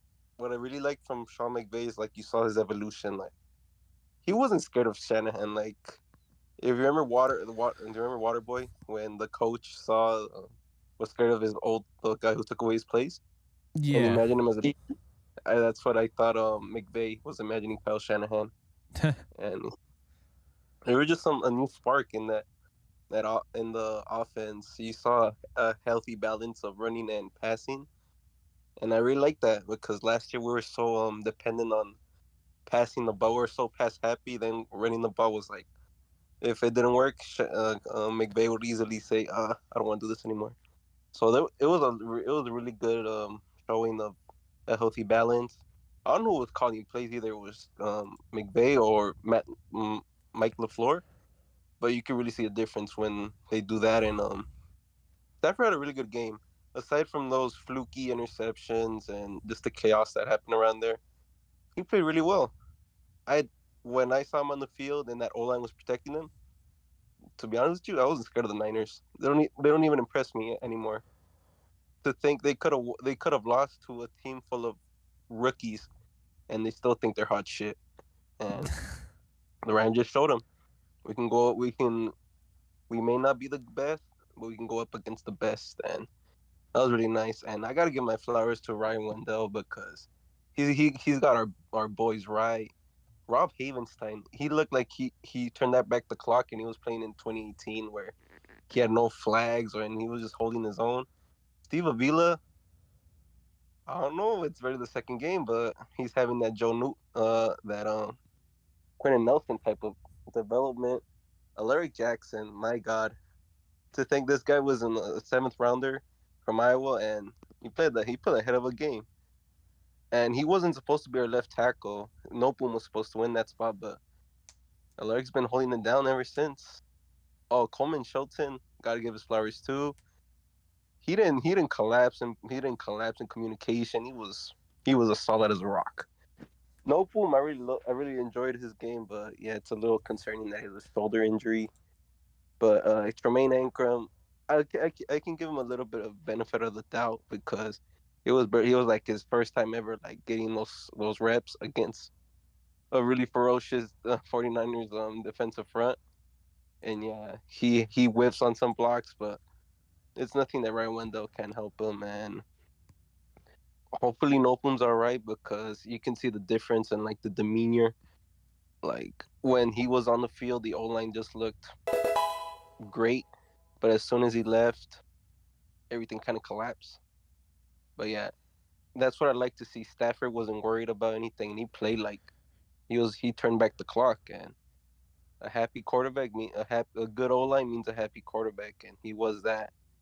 But Yeah, I gotta give my props to Puka because my God, it feels like I'm watching Cooper Cup all over again. Like he just changed colors. He just changed jersey. Yeah, From no, 10 he looks really good, man. He looks really, really, really good. And to do that in this game, following last game, I mean, he's had 25 catches out of 35 targets. He is in the top 5 in receiving. He's legit. I mean, we could say it, right? He's legit. So that's what I'll say there. he was able to make Drake Greenlaw and Fred Warner's life a living hell as a rookie. Yeah. Oh, I gotta give my too. He's really shown up these last couple of games. It doesn't matter what's it. It doesn't matter. Nolan just called you out. He's like, he changed colors is crazy. Yeah, just a little bit. I didn't even realize what he was saying at first. I'm like, oh my God. Yeah. Oh, yeah. man. Has to get his flowers too. Like I really like that duel between Puka and Tutu. Yeah, I Tutu do had as some- well. My God. Just I'm not gonna lie to you, Jake. I am not looking very positive towards Van. He frustrates me a lot, but hopefully we do something about him. But my God, he has to step up because you know it's bad when you're letting the younger guys beat you, and you've been there for 4 years and you're still trying to develop. And I don't know what to say, because a lot of Rams fans are not really happy with his production, and I'm one of those fans. Hopefully he does something, but I wouldn't be surprised if we hear some trade talks around them. I may be wrong, but for sure Cam is going to be in those trade talks, because that is so. Why are you so selfish, bro? Like, I get it. You're RB1, but are you upset about doing a running back by committee? Kyron's happy. He was happy taking a backseat last year. And you don't see him complaining. He's making most of his opportunities. And Cam right now, he is really being dramatic. And we really don't need that right now. I'm going to be honest with you. I think that there are agents giving out bad advice, and I think he's probably one of those people. Monty, thank you so much for the 10, because you just super chatted me twice. Puka made history today as well, so he deserves his flowers. Jake, imagine our first round pick if we find in special talent in late rounds. We were a playoff team. Yeah, I know that first round pick. I don't think they're going to trade it, but real quick, just because I'm trying to bring on everybody, because I'm going to head off soon. Rusty, what happens next week against the Bengals? We're gonna have to. Well, for me, it's gonna be our O line. We got to see who's gonna be that right guard, and if we can hold up the line like we did today against the Niners, we have a good chance of winning. And if Puka and Tutu show up, hopefully Van shows up, we get the running game starting, and we gotta pray to God our defense does something, because today was rough watching them, but bumps and bruises. But I feel like we're gonna get a 49er type of Ram game next Monday, exactly like it. But because some reason, I have a good feeling that Joe Burrow is gonna figure it all out as soon as he sees us. He's gonna figure it all out. Yeah. And Yeah. I mean, he's dealing with the calf. We'll see what ends up happening. I think the Rams win the game. Hey, Rusty, appreciate you as always. Appreciate the support as always. I always see you on here, so really appreciate it. And I'll catch you in the next one, my guy. Hey, Jake, go Rams. Hell yeah. All right. Later, my guy. Okay, Boofy. I don't have a ton of time left because I'm going to pass out if I keep going. Been live streaming almost all day with just a 3-hour break. But how you doing, man? Hey, how's it going, man? You doing okay? Yeah. I'm not about to pass out now. I'm just saying I don't have much left in the tank. But how you doing? Did you enjoy the game? I was in and out. Disappointed, it happens though, right? It's sad that a couple of mistakes on the offensive side of the ball cost us, but the defense, I would say, is like missing something. It doesn't need to be like a Jalen Ramsey or anything like that, but I definitely think if we're going to keep on playing with Raheem's scheme, we do need to get an extra pass rusher. Especially against the 49ers, they're just going to eat up those short passes all game. They do it every single year. But I definitely absolutely need agree. somebody that's going to get to the QB a lot faster. But other than that, offensively, can't say it wasn't unexpected. We knew that it was going to happen with Cam, because he puts the what do you say? He puts the I in team. He did it last season with Hendo. I mean, like, people could say what they want. Yeah, he could break off a run every now and then and, get his average up. But when you have running backs that are getting less touches and are averaging more, then that's what you really want. You don't want a guy 1-2 yards a carry, and then, we're waiting for him to break free. We don't need that. So, hopefully something happens with the offense. They're missing a piece there, whether it be Cooper Kupp or, solidified running back, a bona fide running back that could, create his own plays a little bit. I think Kyron's a little bit too young for that, but he's developing, and that's the good part. At least McVay didn't do what he did before and start taking carries away from Kyron just to feed Cam. Obviously Cam was out, but other than that, man, the Rams are looking a lot better than what I predicted. This game showed me that. So instead of having them at 6-11, I'll put them at 7-9, 8, 7-9. I mean 7-10, 8-9 in that area. But yeah, that's my piece on it, man. You hate to lose to the Niners. Hopefully one day we'll get over that hump. Like I said, just need that piece on defense, maybe a piece on offense, and the ship should right itself, I should say. But I'll let you go, man. If you're tired, you got to go. I just wanted to keep my piece on it. Well, I think a lot of people are saying you sound really sophisticated. I mean, this is a voice reveal, but hey, no, I appreciate you coming on. Yeah, no, I am tired. Want to give a shout out to Swizzleberry, who just dropped me 10 gifted while we were talking. I didn't want to interrupt you though. I think it is definitely fair to have gone into this season and thought, okay, I don't know how to feel about this team. Just because I had them 10-7 before the season started does not mean I don't understand where people are coming from saying that they would be worse than that. But I feel like the tanking stuff just really bothered me, because I think it's just it kind of just disrespected who Sean McVay is. It's like, I mean, essentially the idea he would lose on purpose. I mean, you see that guy, he's pulling out all the stops in this one and last week. It's just I can't see that, Yeah, he was getting pissed off in the offseason, wasn't he? So, it just shows he's a competitor, and, and it was never to take anything away from him, right? But it's just the expectations, they got to also be there, kind of be in check. If you go into it without, those high expectations, you really won't be disappointed kind of outlook on it. But I kind of like what you say. It's okay, they have a chance to win this one. They have a chance to win that one. They can get away with some of these.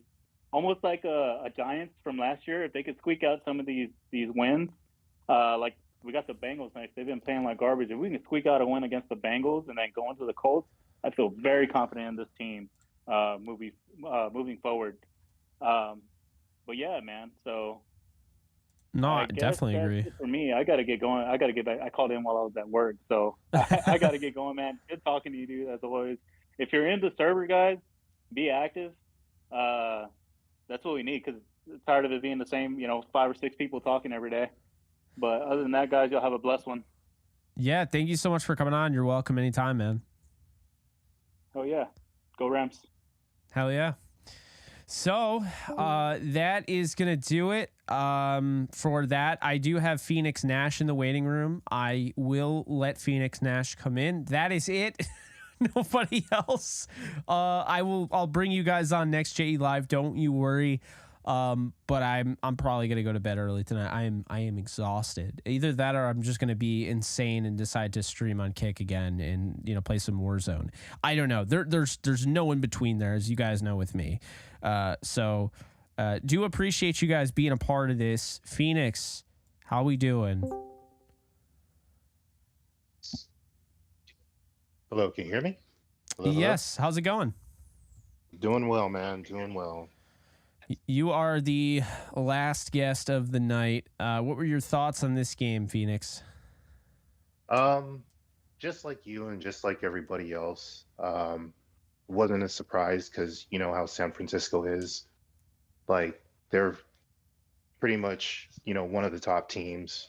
Everybody's been raving about them going to the Super Bowl, like the Bills and stuff like that.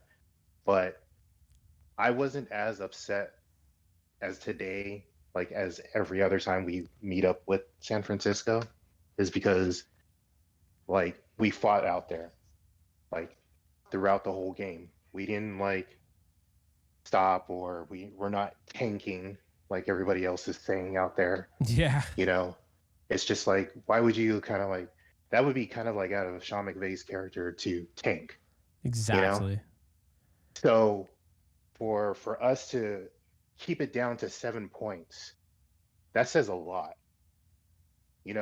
These are like rookies and second years, like going up against like pretty much veterans. And just to make another point, and I could be wrong, we're going like younger. Last time I checked, San Francisco is getting older.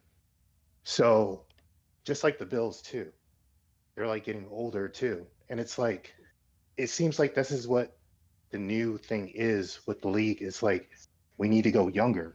So just how these kids are, getting up to speed and stuff like that says a lot. And for the talk about like Van Jefferson, I'm a Van believer. Like I've been a fan of his, like the Super Bowl run. Like my favorite play was when they played the Cardinals and Stafford threw that bomb to him at the end zone. I still watch that play till this day. So I need that Van to come back, like I still believe that, he's a good asset to this team, just like everybody else. I just need to see it. And for Cam Akers, I'm not surprised, like I'm not either. like he was the cancer last season. And it's kind of funny how he stuck around because like the Super Bowl run season, Deshaun Jackson was like the same. He was unhappy, but we let him go. And like we were still keeping it moving. It just seemed like, and I might be bold saying this, it just seemed like Cam was a reason why, like, well, there's a couple reasons that I have, but just going on with Cam Akers, like it just seems like, just too much. Like Cam just needs to just move on. I like what Kyron's doing. I like what Puka and Tutu are doing. So glad that everything is going well for the Rams, even though we lost. But you know what I mean.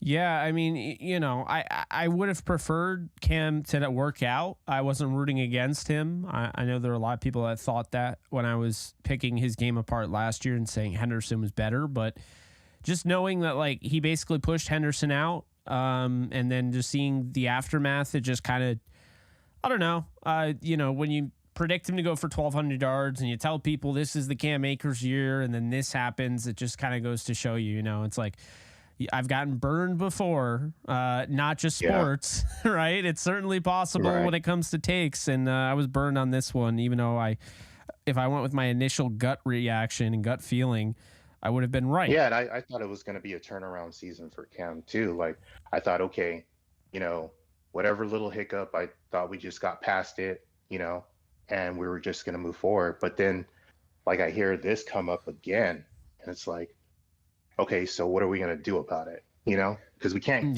we can't do the same thing over because it just takes away from like, Kyron's development and stuff like that. So like, I liked what I saw with our guys out there today. So I just say, we just keep it moving forward and we meet the Bengals and we beat them, and just keep it moving. That's all I can say. Absolutely. No, I definitely feel that. I feel really good about them moving forward. I felt good about them coming into the season going 10-7. They have a third place schedule. I think people forgot about that. But right now, I came away from this game feeling like they're one of the 5 best teams in football. And I didn't think I'd get to that point this early in the season. What we really need to understand is what Puka Nacua is doing is unheard of. It's never been done in the history of the game. And when Cooper Kupp comes back, one would have to imagine this offense is just going to be that much better. It's going to be him. It's going to be Tutu. It's going to be Puka, Kyron. Finding out that you have these core players that you didn't know you had these core players of yet. It's been a lot of fun to watch in the first 2 games for sure. Yeah. I'm just praying for the best. I'm just hoping that our boys are healthy and throughout the season. I know, like, the football gods, they pretty much, call the shots pretty much when it comes to injuries and stuff like that. But I hope our boys stay healthy, and I hope Joe Noteboom is good. I just want the Rams to succeed and stuff like that. That's all I ever want. And then, I thought we had it with the Niners. I was like, oh, okay, we're gonna have it. This is it. We're gonna get off this like, Kyle Shanahan owning McVay, crap and stuff like that. But, just for it to be that close, I'll take that over a blowout. So yeah. I mean, I think really the important thing here is just to realize, like, look, this team just simply, they weren't better than the Niners coming in this game. So the whole I own you, like, it's not the wins that made this such a big deal. It's the way they won, how they would just dominate. They would just be the more physical team. And I don't think today that you could really say the 49ers were way more physical than the Rams. No. I thought they punched them right back. And I mean, I'll be honest with you. I mean, it was like I don't want to complain too much about the officiating, but it just felt like they were trying to bring him right into the end zone at that last drive right before half. And I really wish we could have seen it like 17-13 and seen if the Rams would have still, like, if they could have won a game, after that point. I think that them tying it up definitely made it tough. The pressure came on, and they should have gone for it on 4th down. When they punted it, I had a feeling that was not going to go over well. I agree with that. They should have went for it. Like, and McVay's probably kicking himself that they didn't, but Yeah, because I thought they were. Like, I was like, okay, here we go. This is old school McVay going crazy like before. Like, this is what I want to see. But then when they punted, I'm like, oh, come on, man. I'm like, you could have did something. But there was like questionable plays, and I know like a lot of people were talking about like the Debo potential fumble, which I think it was, or it should have been challenged at least. But I get it, better safe than sorry. But I don't know. I thought that would have been a good challenge at least to throw and contest. But don't worry. Week 18, we got them. We got their number. I agree. I think they win week 18. I think this team, I still like 10-7, but if they end up 11 or 12 wins, I won't be surprised. This is right now a top 5 team in football. Until otherwise proven, I think they're going to beat the Bengals. I think they'll beat the Colts. I think they're going to lose the Eagles, and I think they'll beat the Cardinals. And that's a 4-2 ball club going into week 7. That's a really good start for a team that was supposedly going to tank for Caleb Williams. But do you have any final thoughts before I hang up the show? Oh, no, man. Just thank you for everything that you do. Been watching you for a while. I really like your draft segments. Like, you go through each player, like coming to the draft, and how you think they would fit with our system and stuff like that. So thank you to you, because I learn a lot from you and your show and stuff like that. So just keep doing what you're doing, man. Hey, Phoenix, I really appreciate that. The draft is like Christmas for me. So is the NFL season. So I always try to put out the best content I can, whether that's injuries, whether that's it really depends. I mean, this year I decided to go with more of the shorter form content. I don't know if that was better this year. I'm always listening to people and ideas, so you let me know. But but I went with the shorts this year, and I thought they did well, and I'll do more next year because I decided kind of halfway through, oh, well, I'll take my scouting report I already made, turn it into a script that I can read, and then I'll put the clips over it, and then, you know, just like quick profile YouTube shorts that are 60 seconds long, you know? So, yeah, I mean, always trying different things with the draft, and maybe we'll even end up at the draft at some point. Who knows? But yeah, no, I really appreciate that, man. Yeah, not a problem, man. Just keep doing what you're doing, you know, bringing us that great content, you know, Rams, Jets, you know, you just keep doing your thing, man. So we're all here to support you. No, I look, I really appreciate that. You know, I can't stress that enough. And this is why I focus on attention to detail, because I feel like people like you notice that, and it matters. And so, you know, I don't want to put out anything that's crap. You know what I'm saying? Just, oh, well, if I, you know, make a nice thumbnail and a nice title, and I make it an 8-minute video, and I don't put my, you know, hard work into it, I'll still get a bunch of views because the thumbnail and the title. But no, that's not really me. So it's cool that you recognize that, and really appreciate that. And yeah, you know, I'm gonna be doing this consistently. You know, I've been doing this consistently. I think it's gone over really well, obviously, with the Discord, bringing people on and talking about the games and stuff post game. But yeah, I think this week I was probably the most fun, probably the hardest I've worked in quite a while, because I went on like every Niners show. And then, I mean, you saw, because I had everything going on YouTube. And I'm going to all sorts of Niners shows, and it's like you're trying to have that work-life balance. But yeah, the only thing that sucks as I sign off here is that we don't see Rams football until next Monday. Let our boys rest up. So, you know, the more healthy, the better. I'd rather have a good fighting chance against those Bengals, you know.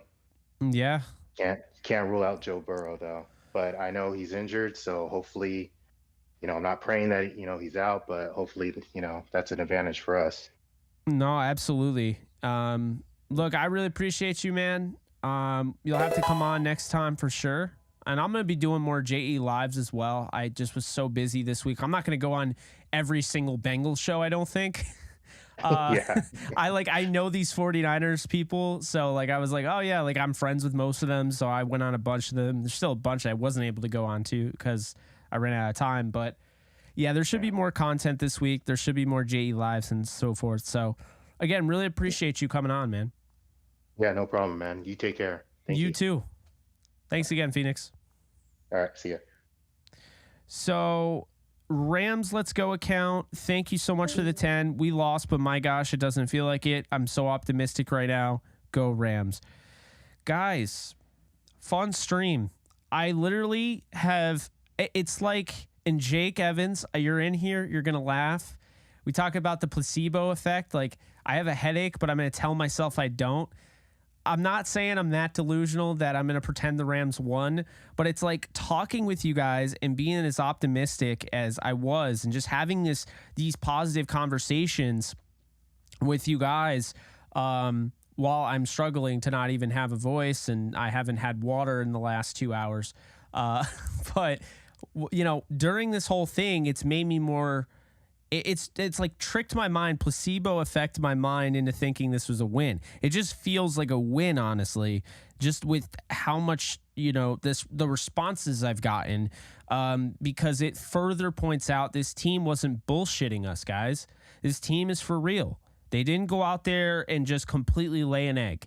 And that's all you can ask for, especially when you're going up against, you know, a team that is considered better, that has spent more money, that has more talent, and just simply... they're fighting for more, right? So the fact that, you know, you did that, like the fact that, you know, essentially, you know, you guys have made it like that and they fought for that. Like it just, I don't know, it warms the soul a little bit. But hey guys, really appreciate you. I'm going to head out of here. I'm going to drink probably the biggest gallon of water ever. And then, I don't know, I might just pass out. And if I don't pass out, then it'll be the opposite. I'll probably go live on Kick and regret it. So you might see me, you might not, but I'll be back tomorrow regardless in some capacity. So I appreciate you guys a ton. Thank you for making it another great NFL Sunday. I love doing these. Thank you guys so much for tuning in, whether it was, Kick, YouTube, whether it was Bleacher Report, whether you're tweeting at me on Twitter, whatever. You guys are the ones that make this thing roll. And so I really owe it to you guys. So thank you so much. And I will see you guys soon. Later, folks.